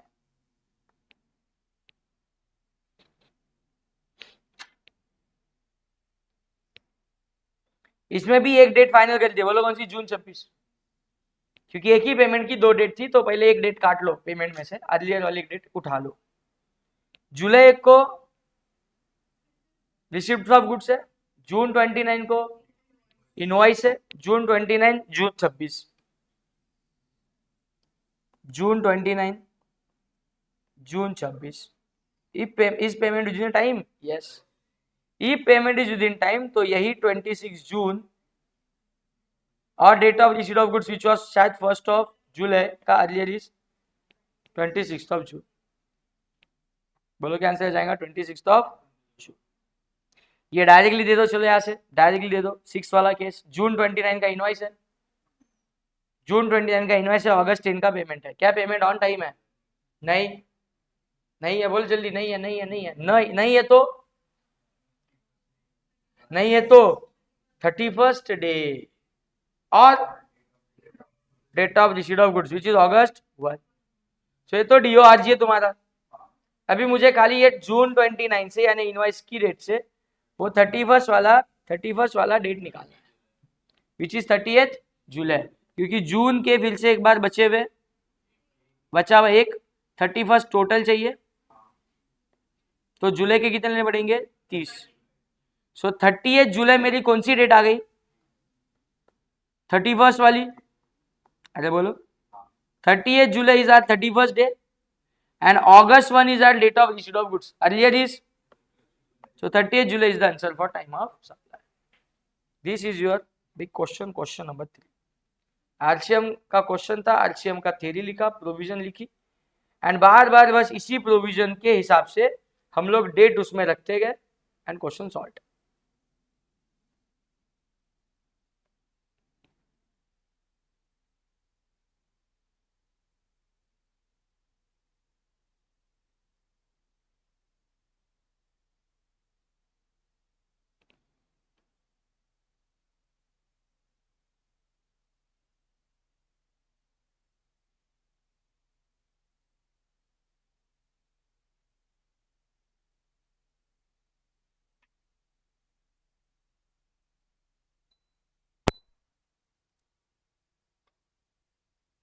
Okay.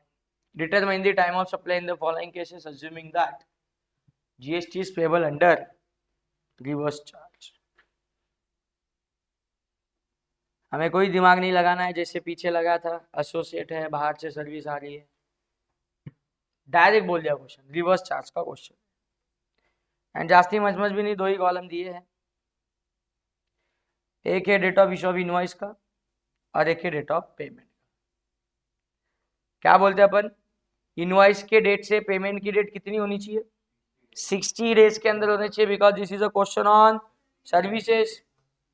RCM के अंदर सर्विस का क्वेश्चन है, आरसीएम के अंदर सर्विस का क्वेश्चन है, तो 60 दिन का टाइम लिमिट है। तो देखना पड़ेगा इनवॉइस के दिन से 60 दिन के अंदर पेमेंट हो रहा है क्या। मैं विदाउट राइटिंग मुझे फटाफट बताते जाओ। जून 29 से फर्स्ट केस उल्टा पढ़ते जाओ, जून 29 से इनवॉइस, यहाँ से लेके 60 दिन के अंदर ये पेमेंट हुआ है क्या? हाँ, जुलाई अगस्त 29 तक समय था, 60 बोलेगा तो ये तो अगस्त 10 पे हो गया। हाँ बोला मतलब इंग्लिश में yes, and if yes then answer is date of payment set है ना, सर्विस केस में कोई कंपैरिजन नहीं है, सो अगस्त 10 is the answer. Case 1 clear. Next case 2, जून 1 को इनवॉइस दिया, जून 1 को इनवॉइस दिया, जून 1 को इनवॉइस दिया, सो लगभग 60 दिन तक पेमेंट हो जाना चाहिए था, मतलब जुलाई 1 अगस्त 1 अगस्त 1 अगस्त 1, ये अगस्त 10 लिखा हुआ है, क्या पेमेंट टाइम पे हुआ है? नहीं, ये यस वाले एरो से हमने आए थे पीछे और पेमेंट टाइम पे था तो पेमेंट बोल दिया, बट अभी देख रहा है तो पेमेंट टाइम पे नहीं हुआ है। जब पेमेंट टाइम पे नहीं होता तो कौन सा दिन? 61st डे काउंट करके चल रहे हैं। जून 1 का एक छोड़ना पड़ेगा तुझे, जून 1 का एक दिन छोड़ना पड़ेगा, बोलो ना, जून महीना जुलाई महीना, एक अगस्त भी लिख देता हूँ, 60 दिन तक चलना है। जून का एक दिन छोड़ो, जून के बचे 29 डेज। अरे बोलो 29 डेज में जुलाई के 31 दिन, जुलाई के 31 ऐड किए तो एग्जैक्टली 60 आ गया।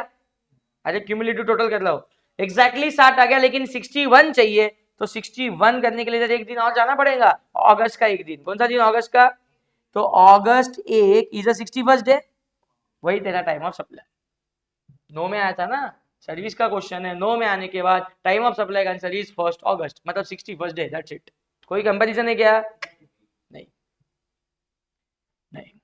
नेक्स्ट, अच्छा तुझे कंफ्यूजन हो भी गया तो कंपैरिजन में डेट ऑफ पेमेंट लेगा क्या? अरे पेमेंट की डेट तो थी है 61st डे जो तूने पता की वो ड्यू डेट ऑफ पेमेंट तो थी।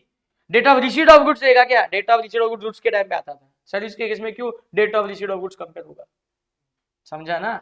ओके, कंफ्यूजन हटा दो, उसको बार बार रीड करते रहो, काम हो जाएगा। Again once again, part payment की बात चल रही है जून 30 की और बैलेंस पेमेंट की बात चल रही है सितंबर की। एक पेमेंट की दो डेट दी है कि 2 बार एक्चुअल पेमेंट हुआ है, 2 बार पेमेंट तो टाइम ऑफ सप्लाई भी 2।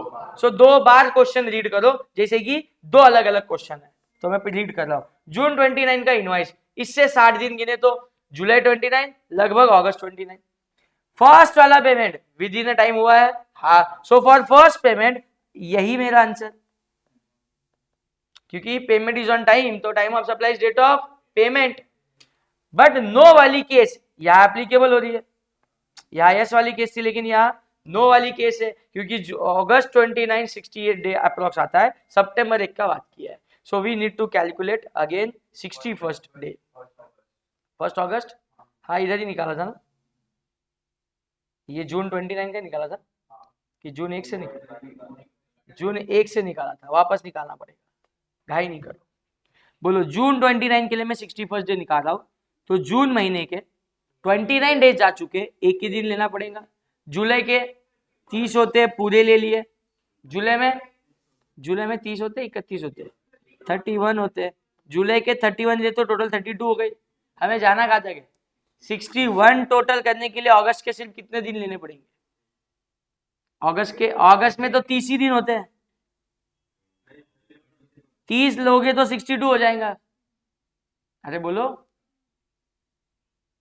अरे 30 लेंगे तो 62 हो जाएगा। कितना लेना पड़ेगा 61 होने के लिए?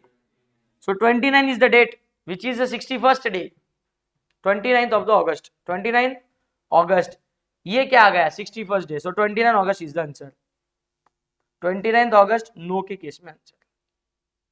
ठीक है, जिनके पास बुक है side by side answer confirm करो। 29 अगस्त इज द नो का आंसर, एक आध दो दूसरा दिन भी इधर उधर ना हो जाए।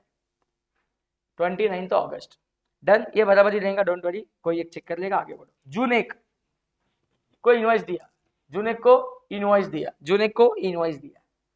सो यहां से कितने दिन में पेमेंट होना चाहिए था? 60। इधर बोलता है payment is enter in the books and debit in the bank. ये दो टाइम ऑफ सप्लाई निकाल के आएंगे क्या इसमें से? एक डेट काट लेना है, एक डेट कंसीडर करना है। जून 28 जून 30 कौन सा काट दू? जून 30 काट दो, जून 28 लेके चलो। सो जून 28 जून 1 पेमेंट टाइम पे हुआ है क्या? हाँ जी, यस, 60 दिन के अंदर हुआ है, हुआ है तो answer is date of payment यानी जून 28। चारों केसेस क्लियर। आखिरी case June 29 is the invoice date, June 29 is the invoice date. Again payment is enter in the books, June 30 June 26 एक डेट काट ले, जून 30 निकल गई, June 26 is the payment of date, date of payment. June 26 से लेके June 29 and June 26 payment on time है क्या?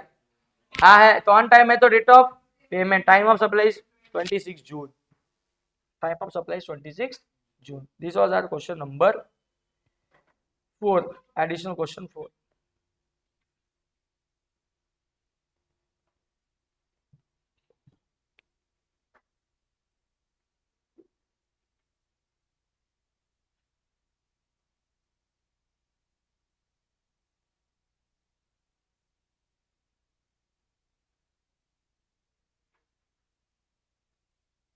Question number 5 paragraph form में आ गया, केस बेस नहीं है, सिंगल क्वेश्चन। इसी में से सारी सिचुएशन हमें पकड़नी पड़ेगी, ठीक से देखना पड़ेगा। एफसीएम का क्वेश्चन, आरसीएम का क्वेश्चन, उसमें गुड्स एक ही सर्विस है। Kabira industries engage in the service, question service का है, पक्का पता चल चुका है। आरसीएम की एफसीएम में देखना है। Kabira is engaged in the service of a transporter for road transport of a consignment of 17 June. Made advance payment for the transport on the same date. However, the consignment could not set immediately on account of the strike in the factory and instead was sent on 20 July. Invoice इसका कुछ 22 जुलाई को बनाया है. What is the time of supply for the transporter service? Kabira is engaged in the service of transporter for the road transport of a consignment on कभी बोलो 17 June. This is N question on goods और service, ये मुझे तुमसे सुनना है। Service question ने जानबूझ के कंसाइनमेंट यानी कंसाइनमेंट ऑफ गुड्स पहुंच नहीं पाया, तो कभी पहुंचना था कभी पहुंचा, बोलता है स्ट्राइक फैक्ट्री की वजह से ये सेंट हो गया 20 जुलाई को। गुड्स पहुंचा 20 जुलाई को मतलब सर्विस कंप्लीट हो गई 20 जुलाई को। हमें गुड्स के एंगल से पढ़ना है क्वेश्चन को कि सर्विस सर्विस। ये ट्रांसपोर्टर है, बोलता है time of supply of the transporter service. पढ़ाई कहीं तो GTA Kabira industries limited transporter for low transport of consignment on 17 June. Recipient है कबीरा इंडस्ट्रीज लिमिटेड, किसी रोड ट्रांसपोर्टर से सर्विसेज ले रहा है ट्रांसपोर्टेशन की, किसी रोड ट्रांसपोर्टर से क्या ले रहा है, सर्विसेज ले रहा है ट्रांसपोर्टेशन। तो ये जो इंडस्ट्रीज लिमिटेड है कबीरा, ये सर्विस लेने वाला है, मतलब कबीरा इंडस्ट्रीज लिमिटेड कौन है, रिसिपिएंट। अरे बोलो कौन है अपना, रिसिपिएंट। उसने अवेल की है कोई रोड ट्रांसपोर्ट सर्विसेज, तो कोई ट्रांसपोर्टर रहेगा, जीटीए रहेगा, कौन रहेगा, जीटीए। तो जल्दी बोलो, जीटीए सर्विसेज अवेल्ड करने वाला बंदा क्या करता है, आरसीएम बेसिस पे टैक्स भरता है। सर्विसेज का क्वेश्चन है, आरसीएम वाला क्वेश्चन है, आरसीएम के अंडर सर्विस का क्वेश्चन आता है, तो बोलो हमें क्या चाहिए होता है, पेमेंट देखना होता है। पेमेंट देखना होता है कितने दिन में होना चाहिए, 60 डेज में होना चाहिए। कहाँ से, डेट ऑफ इनवॉइस। तो सब तेल लेने गई डेट, बस 2 डेट तुमने ढूंढनी है, कौन सी, इनवॉइस आनी पेमेंट, इनवॉइस आनी पेमेंट, इनवॉइस आनी पेमेंट। चलो ठीक है, हाईलाइट बस उसी को करूंगा जो मेरे को काम का मिलेगा। एक एडवांस पेमेंट की डेट मिली 17 जून, बोलो, और इनवॉइस की डेट मिली 22 जुलाई, एंड बैलेंस पेमेंट का डेट दिया नहीं दिया ना। देखो 17 जून को एडवांस दिया, कंसाइनमेंट बोलता है सेंड नहीं हुआ, वो 20 जुलाई को सेंड हुआ, इनवॉइस 22 जुलाई को दिया, जो भी हुआ। I am not bothered about कि सर्विसेज कब कंप्लीट हो गई। I am not interested in the date of CS, date of completion of services. Why we are not interested, because FCM services का क्वेश्चन होता तो डीओसीएस की जरूरत होती ना, कि डीओसीएस से इनवॉइस समय पे बना के देखना पड़ता। बोलो जेब राय, तो क्या करना पड़ेगा हमें, जल्दी बोलो। सिर्फ इनवॉइस की डेट जो है 22 जुलाई देखना पड़ेगा। 22 जुलाई से ये जो पेमेंट हुआ है, वो विद इन 60 डेज हुआ है क्या, हाँ ये तो एडवांस पेमेंट है। सो विद इन 60 डेज मतलब ये इनवॉइस के भी पहले हुआ, मतलब यस वैलिड पेमेंट हुआ है टाइम पे। अगर पेमेंट टाइम पे होता है तो date of payment is the time of supply. तो बोलो इसका आंसर 17 जून। अभी बड़े बड़े केसेस अपन करके आए, छोटा छोटा question. Question number 6, Raju Private Limited receives the order and advance the payment on 5th of January. For what? Carrying out an architectural design job. Job worker. Architectural design job को इसने लिया है, जल्दी बोलो। जॉब वर्क, इन wifi के अंदर हमने पढ़ा था, work contract, job work is what, service. क्या है, जल्दी बोले, सप्लाई ऑफ सर्विस। सर्विस का क्वेश्चन है, इसने डिजाइन बना के दे दी 23 अप्रैल को। By over side no invoice issue at that time. बोलता है यार इनवॉइस नहीं बन गया मेरे से, and it issue much later. बोलता है बहुत बार टाइम बाद फिर इसने इनवॉइस दे दिया। After the expiry of the prescribed period of the issue of invoice, what is the time of supply of service. खुद ही बोल दिया इतना सब क्वेश्चन इतना भारी बनाते लेकिन लास्ट में खुद ही बोलते सर्विस का बताओ। किसका बताओ, सर्विस। बोलो what is time of supply in case of service, FCM RCM. FCM है क्या आरसीएम है, एफसीएम है, फॉरवर्ड चार्ज। कहीं रिवर्स चार्ज में पढ़ा था ये, अरे आर्किटेक्चरल डिजाइन जॉब ऐसा पढ़ा था क्या, नहीं। एफसीएम के केस में सर्विसेज वाला क्वेश्चन है। हम क्या चेक करते हैं, बोलो जल्दी, इनवॉइस इज इशूड। क्या चेक करते हैं, इनवॉइस इज इशूड कब तक, within 30 days from date of completion of service. But इधर बोला है मच लेटर, बहुत समय गया। इनवॉइस कब बना है मालूम ही नहीं, और ऑन टाइम बना नहीं, ऐसा हिंदी इंग्लिश में बोल दिया इन्होंने। अगर बोला है तो नो में जाओ ना, अगर टाइम पे बना है या तो नहीं बना है। अभी वो खुद बता देना नहीं बना है टाइम पे, सो नो में जाके आंसर क्या अपना, अरे नो में जाके आंसर क्या, date of completion of service और date of payment which is earlier. So तुम्हें समझा क्या, पहले तुम वो समझ लो कि कौन सी केस है, उस हिसाब से 2 डेट पता कर लो। So we want DOCS. So what is date of completion of service, it's 23 April. अरे बोलो, it's 23 April. This is DOCS, this is DOCS, date of completion of service. What is an payment date, 5th of January. बाकी payment का मालूम नहीं है, but 5 जनवरी को मेरे को एक एडवांस पेमेंट मिला हुआ है। So at least for this payment, क्या बोलते हैं अपन, डीओसीएस और DOP which is So 23rd April or 5 January, earlier is 5 January is the time of supply. जेपा आगे question number 7. Investigation shows that 150 carton किसी ने डिस्पैच किए थे 2 अगस्त को, बट उसका इनवॉइस नहीं दिया, अकाउंट्स में एंटर नहीं किया और कोई एविडेंस नहीं है. मैंने बोला ये रेसिडुअल केस है. कौन सा केस है? जहां तुम्हारे पास क्वेश्चन पेमेंट रिसिप्ट या तुम्हारा इनवॉइस या सप्लाई कब है सब नहीं बताता है, तो ये रेसिडुअल केस है. उस केस में जो डेट है अवेलेबल है उसको टाइम ऑफ सप्लाई बना दो. सो फिलहाल तुम्हें क्या डेटा अवेलेबल है कि तूने 2 अगस्त को कुछ बेचा है ना, 2 August will be the time of supply. छोड़ दो, काम का क्वेश्चन नहीं. क्वेश्चन नंबर 8 अच्छा क्वेश्चन है, पढ़ना पड़ेगा. What is the time of supply of the shoes for the purpose of tax. Time of supply का क्वेश्चन, शूज का क्वेश्चन मतलब गुड्स का क्वेश्चन. बना के दे रहे हो कि रेडीमेड बेच रहे हो. An order is place on Ram on 18th of August for supply of consignment of customised shoes. Shoes का क्वेश्चन, गुड्स का क्वेश्चन.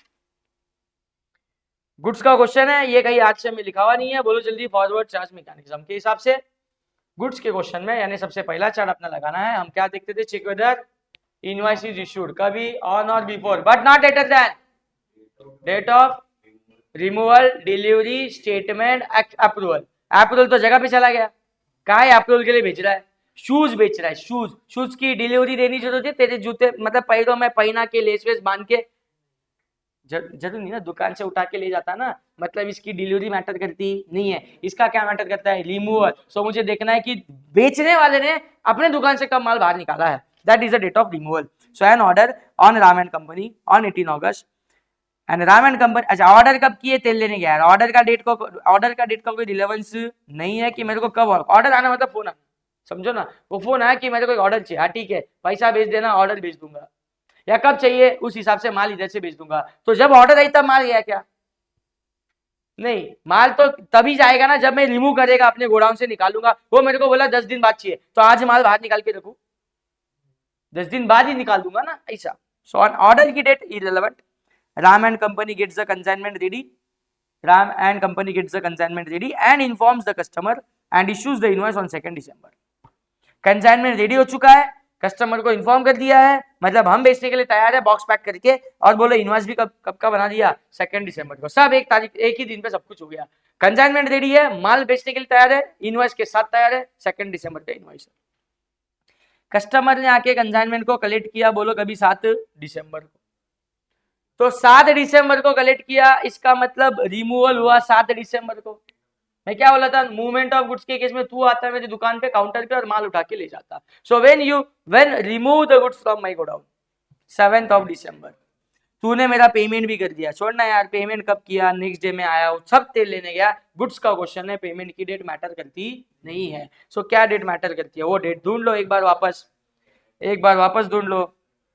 बोलो 2 दिसंबर कौन सी डेट है? इनवॉइस की. ये कब बन जाना चाहिए था? रिमूवल के पहले. रिमूवल की डेट है 7 दिसंबर, अगर देख पा रहे हो तो इधर लिखू क्या? बोलो रिमूवल की डेट. कौन सी डेट? रिमूवल की डेट इज 7 दिसंबर. रिमूवल की डेट इज 7 दिसंबर. इनवॉइस की डेट इज 2 दिसंबर. हम बोलते हैं कि इनवॉइस रेज होना चाहिए था रिमूवल पे या रिमूवल के पहले ही. एक दिन का भी डिले चलता नहीं है. डिले का हुआ है? नहीं हुआ है ना, मतलब invoice is valid.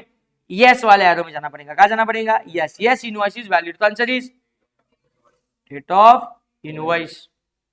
Set away answer है डेट ऑफ इनवॉइस, कोई कंपैरिजन नहीं, कुछ नहीं. So what is date of invoice? 2 December is the time of supply. Question number 9 coupons वाला क्वेश्चन है. मैंने कूपन तुमको सिखाया नहीं है, समझाया नहीं है.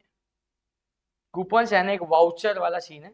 अभी इमीडिएटली बता देता हूँ, खत्म कर देता हूँ किस्सा, कुछ खास बढ़ा नहीं.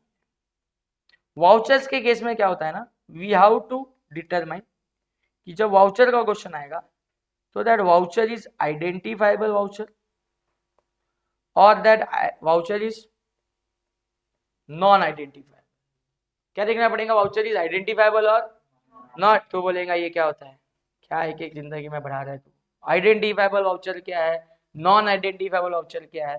सो ऐसा वाउचर जो वाउचर देख के तू समझ सकता है कि ये किस चीज के अगेंस्ट, किस सर्विस के अगेंस्ट रिडीम होगा, ऐसा वाउचर जिसे देख के तू समझ जाएगा कि ये किस प्रोडक्ट, किस गुड्स या सर्विस के अगेंस्ट रिडीम्ड होगा। बट कुछ ऐसा वाउचर है जो किस प्रोडक्ट या गुड्स और सर्विस को खरीदने से रिडीम्ड होगा मालूम नहीं है।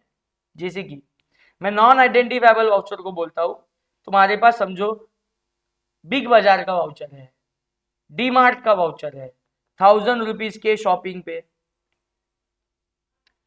ये 1000 रुपीज ऑफ वाला एक वाउचर है बस तुम्हारे पास। कैसे आया छोड़ दो, बस है एक वाउचर। डीमार्ट की शॉपिंग का बोल रहा मैं, बिग बाजार के शॉपिंग का बोल रहा मैं, रिलायंस स्मार्ट के शॉपिंग का बोल रहा मैं। अब इसमें तो 50 आइटम मिलते हैं ना, तो 1000 ऑफ वाला वाउचर है, मतलब 1000 रुपया ऑफ हो जाएगा तेरी टोटल बिलिंग में से। This is an voucher.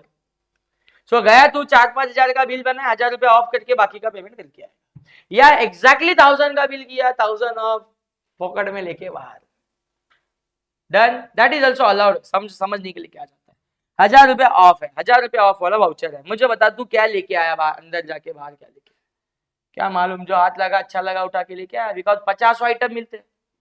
So this voucher is non identifiable voucher because we are not able to identify before redemption. Before redemption में नहीं पता कर पा रहा हूँ कि इस वाउचर का मैं क्या करूंगा, मतलब 1000 रुपए का मैं क्या खरीदूंगा। वो तो तब पता चलेगा ना जब जाके एक्चुअल में खरीद लेगा और वाउचर काउंटर पे दिखा के माल पॉकेट में बाहर लेके आएगा, बराबर, ठीक है। सो कब तुम्हें वाउचर की आइडेंटिफाइबिलिटी पता चली, तूने किस गुड्स या सर्विस के अगेंस्ट वाउचर यूज किया, तुझे कब पता चला, जब तू वाउचर लेके शॉपिंग करने गया एंड कैश काउंटर पे दिया। सो रिडम्पशन ऑफ वाउचर, क्या बोलो, रिडम्पशन ऑफ वाउचर जब हुआ तभी पता चला कि ये वाउचर किस चीज के अगेंस्ट यूज हुआ है। लेकिन if तुम्हारे पास एक ऐसा वाउचर है जिस वाउचर के ऊपर लिखा है 1 लार्ज पिज्जा के ऊपर 1 स्मॉल पिज्जा फ्री, और ये वाउचर के ऊपर लिखा हुआ है, ये किसका वाउचर है, किसी एक का बोलो, डोमिनोज का, डोमिनोज पिज्जा या लैपिनो कुछ तो आया है, क्या मालूम, लैपिनोज पिज्जा। क्या बोला, एक लार्ज साइज ऑर्डर करो और एक स्मॉल साइज फ्री में लो, ऐसा कोई वाउचर तेरे पास है। ये बेसिकली एक स्मॉल पिज्जा का वाउचर है, पिज्जा का है ना, भाव वड़ा पाव में जाएगा पिज्जा का वाउचर लेके, अरे बोलो जल्दी, और वो देख के एंटरटेन भी करेगा क्या, नहीं। सो ये वाउचर किस चीज के अगेंस्ट रिडीम होगा, पिज्जा का वाउचर, पिज्जा के अगेंस्ट ही, और वो भी उस पर्टिकुलर स्पेसिफाइड आउटलेट में ही। सो जब तुझे वाउचर हाथ में दिया था ना किसी ने, जब तुझे मिला था ना, जब मिला था उसी समय पे तुझे मालूम था ना कि वाउचर किस प्रोडक्ट के अगेंस्ट रिडीम होगा। सो सच वाउचर को हमने नाम क्या रखा, आइडेंटिफाइबल। तो आइडेंटिफाइबल वाउचर जब इशू होता है ना, इशू उसी समय पे मालूम होता है, उसी समय पे मालूम होता है कि वाउचर किस चीज के अगेंस्ट रिडीम होगा। लेकिन नॉन आइडेंटिफाइबल वाउचर इशू के टाइम पे मालूम नहीं होता कि तू इस 1000 रुपए का क्या करेगा, तो उसे अपन क्या बोले जल्दी, नॉन आइडेंटिफाइबल वाउचर, जो कब मालूम हो जाएगा, जब तू एक्चुअल रिडीम करने जाएगा। सो यही टाइम ऑफ सप्लाई है, यही टाइम ऑफ सप्लाई है। In case of identifiable voucher, date of issue is the time of supply. In case of non identifiable voucher, date of redemption is the time of supply. कोई confusion नहीं, 30 दिन 60 दिन before after, कुछ नहीं, कुछ नहीं, बस क्या चेक करना है, डेट ऑफ इशू या तो डेट ऑफ रिडम्पशन।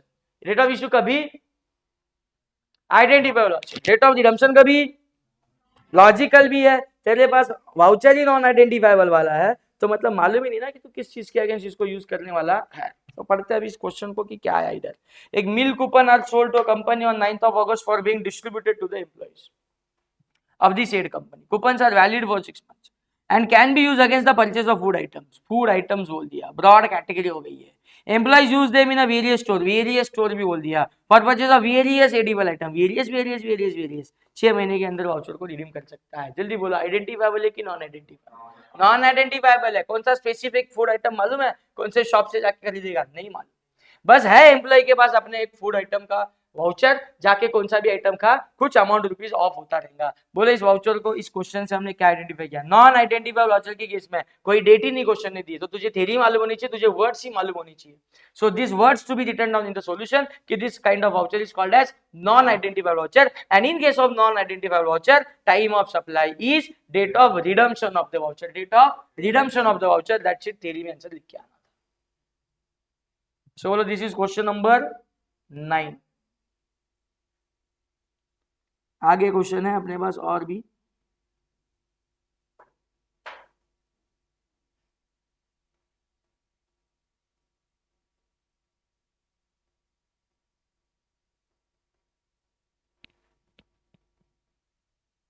चलो क्वेश्चन नंबर 10, 11, 12, 13 साथ में। फर्म ऑफ एडवोकेट्स, आगे नहीं पढ़ना मैंने।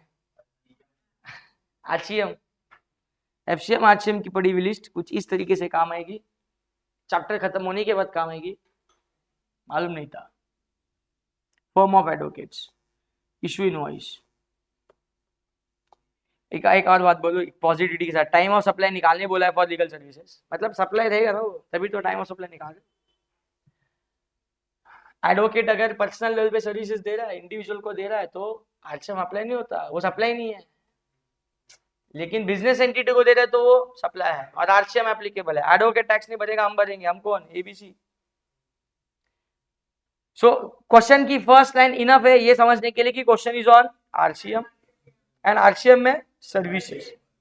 सो अपना चार्ट याद करो, अब आरसीएम सर्विस उधर जाओ मत अभी उस चैप्टर में, बी क्लियर। चार चार्ट में से अपना चार्ट कौन सा है, आरसीएम का सर्विस। आरसीएम का सर्विस मतलब check whether payment, payment is made within 60 from the date of invoice, मतलब दो डेट कौन सी ढूंढनी है, इनवॉइस की या तो पेमेंट की, इनवॉइस की या तो पेमेंट की, दैट्स इट। इनवॉइस की डेट, इनवॉइस की डेट, इनवॉइस की डेट, इनवॉइस की डेट, इनवॉइस की डेट बोलो 17 फेब, 17 फेब मिल गई। अब पेमेंट की date, payment is contested by the ABC on the ground that on account of negligence of the firm's case was dismissed by the court, blah blah blah blah blah, who payment is made on 3rd of November। बस दो ही date दी काम की जो चाहिए थी वही। 17 फरवरी को क्या दिया जल्दी बोलो, इनवॉइस। 3rd नवंबर को क्या किया जल्दी बोलो, पेमेंट। 17 फेब से मोटा मोटी मार्च अप्रैल, अरे माँ कसम, नवंबर को पेमेंट किया। कब पेमेंट किया, नवंबर। Is payment is in time, नहीं। ये payment is not in time, तो आंसर इज 61st डे। काम लगा, अरे काम लगा, साल में काम लगा, काम लगा, काम लगा। 61st day. फरवरी के कितने दिन जा चुके हैं, 17 तारीख छोड़ने का होता, मैंने बोला। फरवरी में टोटल डेज कितने हैं, 28। साल कौन सा है, नहीं दिया है, लीप ईयर मत मान, बराबर ना। 28 ईयर देंगे तो 29 भी पकड़ना पड़ेगा। क्या कहा मजे लेंगे, एक दिन से आंसर लॉन्ग करेंगे, बोल नहीं सकते। 28 दिन का महीना पकड़ के 17 दिन छोड़ दिए तो फरवरी के कितने बचे, 11। हमें पहुंचना बड़ा दूर है, 61 तक जाना है। सो 11 में फरवरी, मार्च के 31 जोड़ के भी कहाँ तक पहुंचे, सिर्फ 42। पहुंचना कहाँ तक है, 61। अप्रैल के कितने दिन जोड़ू तो 61 होएगा, ओनली 19। 19 जोड़ के आएगा वो 61st डे है, तो 19 April is the 61st day. 19 April is the 61st day, और वही तुम्हारा टाइम ऑफ सप्लाई, वही अपना time of supply. Done.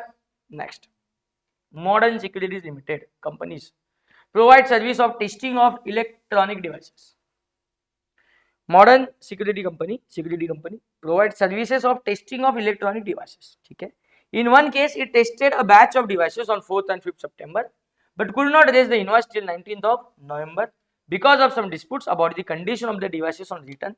The payment was made in the December. What is the method to fix the time of supply of the service? क्या किया है जल्दी बोलो ना। In one case, it tested a batch 4th and 5th September को कोई testing काम हो चुका है, मतलब सर्विस गेट्स कंप्लीटेड, बट वो इनवॉइस रेज नहीं कर पाए 19 नवंबर तक। 19 नवंबर तक नहीं कर पाए, मतलब 19 नवंबर को बनाया इनवॉइस, लैंग्वेज समझो। 19 नवंबर तक नहीं बनाया था, मतलब 19 नवंबर को बना दिया, तभी ऐसा बोला जाएगा ना कि 19 तारीख आ गई तो भी अब तक नहीं बनाया था, ऐसा ही बोलते हैं। सो 19 नवंबर को क्या बोलते हो तुम, डेट ऑफ इनवॉइस। क्या ये वैलिड है, क्या ये वैलिड है, क्या है फॉरवर्ड चार्ज मैकेनिज्म। इनवॉइस 30 दिन का समय था, 4-5 सितंबर को काम हुआ है, अक्टूबर में बिल बनना चाहिए था, सोचो जरा, नहीं है वैलिड नवंबर का। फॉरवर्ड चार्ज मैकेनिज्म में सर्विस का चार्ट क्या था, check whether invoice is raised on और before but within 30 days, on और before but not later than 30 days from date of completion of service. Service कब complete हो गई, 4-5 सितंबर को। 5 सितंबर को कर, 5 सितंबर से मोटा मोटी 30 दिन, 5 अक्टूबर तक आता, ये कहाँ चला गया है, नवंबर में चला गया। क्या ये इनवॉइस वैलिड है, नो के केस में answer is date of completion of service और date of payment which is earlier. Comparison है, डेट ऑफ फॉरवर्ड चार्ज में date of completion of service और date of payment which is date of payment भी कहाँ पर पता है हमें, पेमेंट कभी तो दिसंबर में हुआ है, दिसंबर में हुआ ये बताना इनका काफी है कि पेमेंट लेट हुआ है, अर्लियर चाहिए ना। सो दिसंबर की कोई भी डेट पकड़ और किसके साथ कंपेयर कर, 5 सितंबर के साथ। सो व्हाट इज योर आंसर, 5 सितंबर। 4 को काम चालू किया था, 5 सितंबर को हो गया, ऐसा बोलो 2 दिन काम चला। So 5 September is the date of completion of service, that is your answer of time of supply. Question number 12, XYZ firm of chartered accountant. Firm of chartered accountant आज से में पढ़ा था क्या? नहीं, बिल्कुल नहीं, बिल्कुल नहीं। Firm of chartered accountant services दे रहे, एफसीएम अप्लाइज, कौन सा एफसीएम, सर्विसेज देते हैं, एफसीएम वाली सर्विसेज। अभी बोला था chart, check whether invoice is raised within 30 days from DOCS. RCM करते करते एफसीएम उड़ गया वहां। अरे याद आ रहा है क्या, check whether data, check whether invoice is issued within 30 days from the date of completion of service. तो कौन सी 2 डेट काम की है, डीओसीएस यानी DOI, date of invoice, check कर लेंगे। अच्छा, हमें बोला है determine the time of supply in the following independent cases. Independent cases मतलब ये 4 अलग अलग क्वेश्चन है, एक साथ मत पढ़ लेना, फिर बोलेंगे 4 पेमेंट की डेट दी है, कौन सा करे, तू बोला था 2 आएंगी 4 इंडिपेंडेंट केसेस है, तो 4 बार क्वेश्चन रीड करेंगे, लेकिन चारों क्वेश्चन के लिए एक डेट कॉमन है, एक डेट कॉमन है, 7 सितंबर इनवॉइस इशू किया है। क्या इशू किया है, इनवॉइस इशू की डेट कॉमन है 7 सितंबर, तो 7 September is an issue of invoice, ये फिक्स हो जाएगी। सो हमें यही चाहिए थी ना कि ये इनवॉइस की डेट वैलिड है कि नहीं, ये देखनी होती है। कहां से, डीओसीएस से। चार्ट बना दो इसके लिए, 12 क्वेश्चन के लिए। क्वेश्चन नंबर 12 के लिए अपन क्या बोल रहे हैं कि हमें ये देखना होता है, एफसीएम वाला सर्विस का क्वेश्चन है, एफसीएम वाला सर्विस का क्वेश्चन, तो हमें ये देखना होता है कि हमारी जो इनवॉइस की डेट है, अरे क्या, कौन सा पेन है, बोलो, हमारा जो इनवॉइस का डेट है, कौन सा डेट, इनवॉइस, ये कब तक बन जाना चाहिए, 60 कौन बोल रहा है, 30 दिन में। एफसीएम कितने दिन में, 30 दिन में बन जाना चाहिए। कहा से, DOCS, date of completion of service. Date of completion service अगर 30 दिन में बन जाता है, हाँ बोलते हो तुम हिंदी में, तो यस में आके answer is, date of invoice बोल के रुक मत जाओ, और date of payment which is early, और नो में अगर जाएंगे तो डीओसीएस और date of payment which is early. So देखते 1 by 1। हर बार इनवॉइस की डेट फिक्स्ड है 7 सितंबर, ये इधर ही लिख देता हूँ फिर, 7 सितंबर, ये कहीं नहीं जा रही, fixed. Every time DOCS will be change. ये देखो, सर्विसेज वाज कंप्लीटेड ऑन कभी 1 अगस्त, तो रख दे उधर, 1 अगस्त को सर्विसेज हो गई, 1 अगस्त को हो गई, 1 अगस्त को सर्विसेज हो गई। बोलो जल्दी, for first case 1 August is a DOCS, 7 सितंबर को इनवॉइस है, क्या वैलिड है, नहीं, 30 दिन में क्या बना, 1 अगस्त से मोटा मोटी 1 सितंबर आना चाहिए था, ये 7 सितंबर में चला गया, मतलब 9 में जाएंगे तो डीओसीएस तो 1 अगस्त है, डेट ऑफ पेमेंट 28 सितंबर है। आगे जब मुझे जो डेट चाहिए वो मैंने तभी पढ़ी, पहले से पढ़ के कंफ्यूजन नहीं चाहिए। अभी पता चला पेमेंट की डेट चाहिए, अभी ऊपर देखने आया 28 सितंबर। अब इधर से कंपेयर करके बोलो 1 अगस्त, इस केस 1 का आंसर आया, केस 1 का आंसर 1 अगस्त। केस 2 के लिए, अच्छा, ये 1 अगस्त का आंसर 9 में जाके आया था, बराबर, ये ब्लू वाला पार्ट हटा देता हूँ, डीओसीएस चेंज होगा, यस नो भी चेंज होगा, अकॉर्डिंगली ये भी चेंज हो जाएगा, बट इनवॉइस की डेट फिक्स्ड है, क्या है, 7 सितंबर। क्वेश्चन नंबर 12 का केस 2 में, service completed on 14 August, payment is on 28 सितंबर, 14 अगस्त, याद रख रहा हूँ, 14 अगस्त, पेमेंट इज ऑन 28 सितंबर ना, पेमेंट इज ऑन 28 सितंबर, देखते हैं इसमें जा रहे कि 9 में। 14 अगस्त से लेके इनवॉइस बनना चाहिए था मोटा मोटी 14 सितंबर तक, बना है 7 सितंबर को बना है, बोलो यस। यस में आके डेट ऑफ इनवॉइस 7 सितंबर और डेट ऑफ पेमेंट 28 सितंबर, अर्लियर इज, तो सेकंड केस का आंसर इज 7 सितंबर। एस वाले एरो में आके निकालिए, निकाल दो इसको, अरे बोलो, ऐसे 4 बार अप्लाई करते रहो, काम हो जाएगा। Case 3, payment for the payment A made the payment 3rd अगस्त को, 3rd अगस्त पेमेंट की डेट है, बाद में लिखता हूँ however the services was remaining to be completed, अभी तक सर्विसेज देखी नहीं हुई है, अभी तक सर्विसेज देखे नहीं हुई, लेकिन तू इनवाइस देके हो गया ना। अरे इनवाइस दिया तूने कभी 28 सितंबर को, 7 सितंबर को, बराबर है 7 सितंबर को ये अच्छा ये केस 3 पढ़ रहा तो डायरेक्ट ओरिजिनल क्वेश्चन से पढ़ूंगा ना। 7 सितंबर को इनवाइस दिया है मतलब 7 सितंबर होके गया ना, तो 7 सितंबर होके गया तो भी तू बोलता है कि अभी तक सर्विस ही कंप्लीट नहीं हुई है। तो डीएससीएस डीओसीएस डीओसीएस अभी तक सर्विस कंप्लीट हुई नहीं है, तो अभी तक सर्विस कंप्लीट नहीं हुई लेकिन इनवाइस बन चुका है, मतलब इनवाइस ऑन टाइम बना है ना, क्योंकि हमने क्या बोला है ऑन और बिफोर। सो यस में जाना पड़ेगा मेरे को, और यस में जाके बोलो जल्दी डीओआई 7 सितंबर, डीओपी 3 अगस्त, अर्लियर 9वां महीना पहला ना 7 सितंबर, यस में आके केस 3। इधर इनवॉइस ऑन टाइम बना था जब बनना चाहिए, इधर इनवॉइस बिफोर ही बन चुका था। अच्छा अक्टूबर लिखा, 3rd अगस्त है, so answer is 3rd August. Done. Last case, case 4। Mr. A made the payment on 15th of September.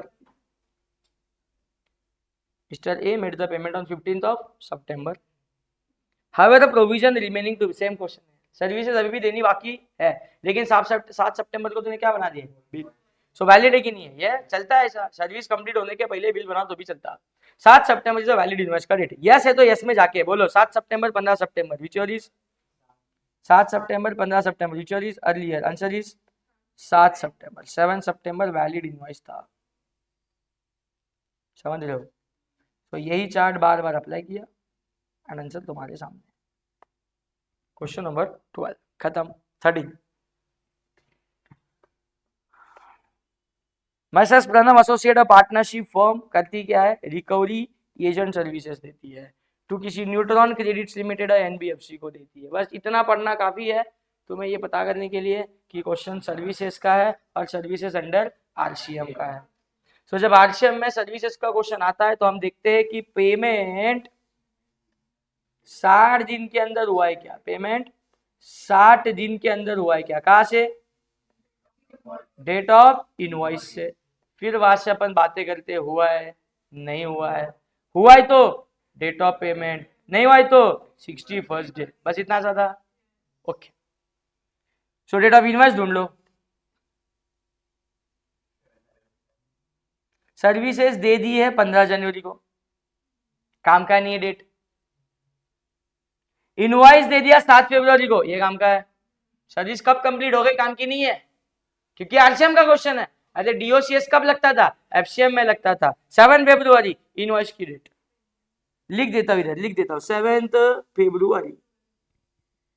Payment was made on 18 अप्रैल, लेकिन बैंक में आया ऑन 20 अप्रैल। ऐसा दो डेट देगा तो एक काट ले, कौन सा काट दू जो अच्छा लगे। हाँ 20 काट के 18 अप्रैल, एक फाइनल कर दी पेमेंट की डेट। 2 पेमेंट हुए कि एक पेमेंट की 2 डेट दी है, एक पेमेंट की 2 बार डेट दी है तो एक डेट फाइनल कर लो। 2 बार पेमेंट होता तो 2 टाइम ऑफ सप्लाई आते हैं। सो फिलहाल 20 अप्रैल को काट लिया, अर्लियर वाला ले लिया, 18 April is my date of payment. क्या ये 60 दिन के अंदर हुआ है, 7 फेब मोटा मोटी 7 मार्च 7 अप्रैल नहीं, 9 में जाके 61st डे निकालना पड़ेगा, निकाल देता हूँ। बोलो फरवरी से लेके फरवरी के 7 दिन है, 7 तारीख छोड़नी पड़ेगी, 7 दिन छोड़ने पड़ेंगे। बोलो जल्दी फरवरी के बच्चे कितने हैं, 21 डेज। मार्च के 31 ऐड करूँ तो 52, जाना कहाँ तक है 61 के लिए अप्रैल के कितने जोड़ने पड़ेंगे, ओनली 9। सो 9 अप्रैल, 9 अप्रैल क्या आ गया 61st डे यानी time of supply. Determine the following person liable to pay the GST, कौन है वो बंदा जो टैक्स भरेगा। अरे हमें मालूम पड़ गया, आरसीएम का क्वेश्चन है, सो टैक्स भरने वाली कौन है, एनबीएफसी। जो न्यूट्रॉन कुछ लिखी है ना वो टैक्स भरेगी। दिस इज 1 लाइनर, 1 मार्क का, इसका अलग से 1-2 मार्क्स में जाएगा कि आरसीएम है, पहले आइडेंटिफाई किया और रिसिपिएंट को टैक्स भरवाया। थोड़ी सी आरसीएम की स्टोरी लिख देना, recipient is liable to pay the tax बोल के, ये नोटिफाइड सर्विसेज में कवर था। ऐसा सब 2-4 लाइनें मारने के बाद बोलो पर्सन लायबल टू पे टैक्स इज कौन, that NBFC neutron. Done. And फिर उसके बाद टाइम ऑफ सप्लाई, ये जो अभी निकाला वो। इसके साथ शायद सारे क्वेश्चन खत्म नहीं, बस एक पेज बाकी है। यस, ओनली 2 क्वेश्चंस, ऐसे ही फोकस करते रहो, खत्म होने।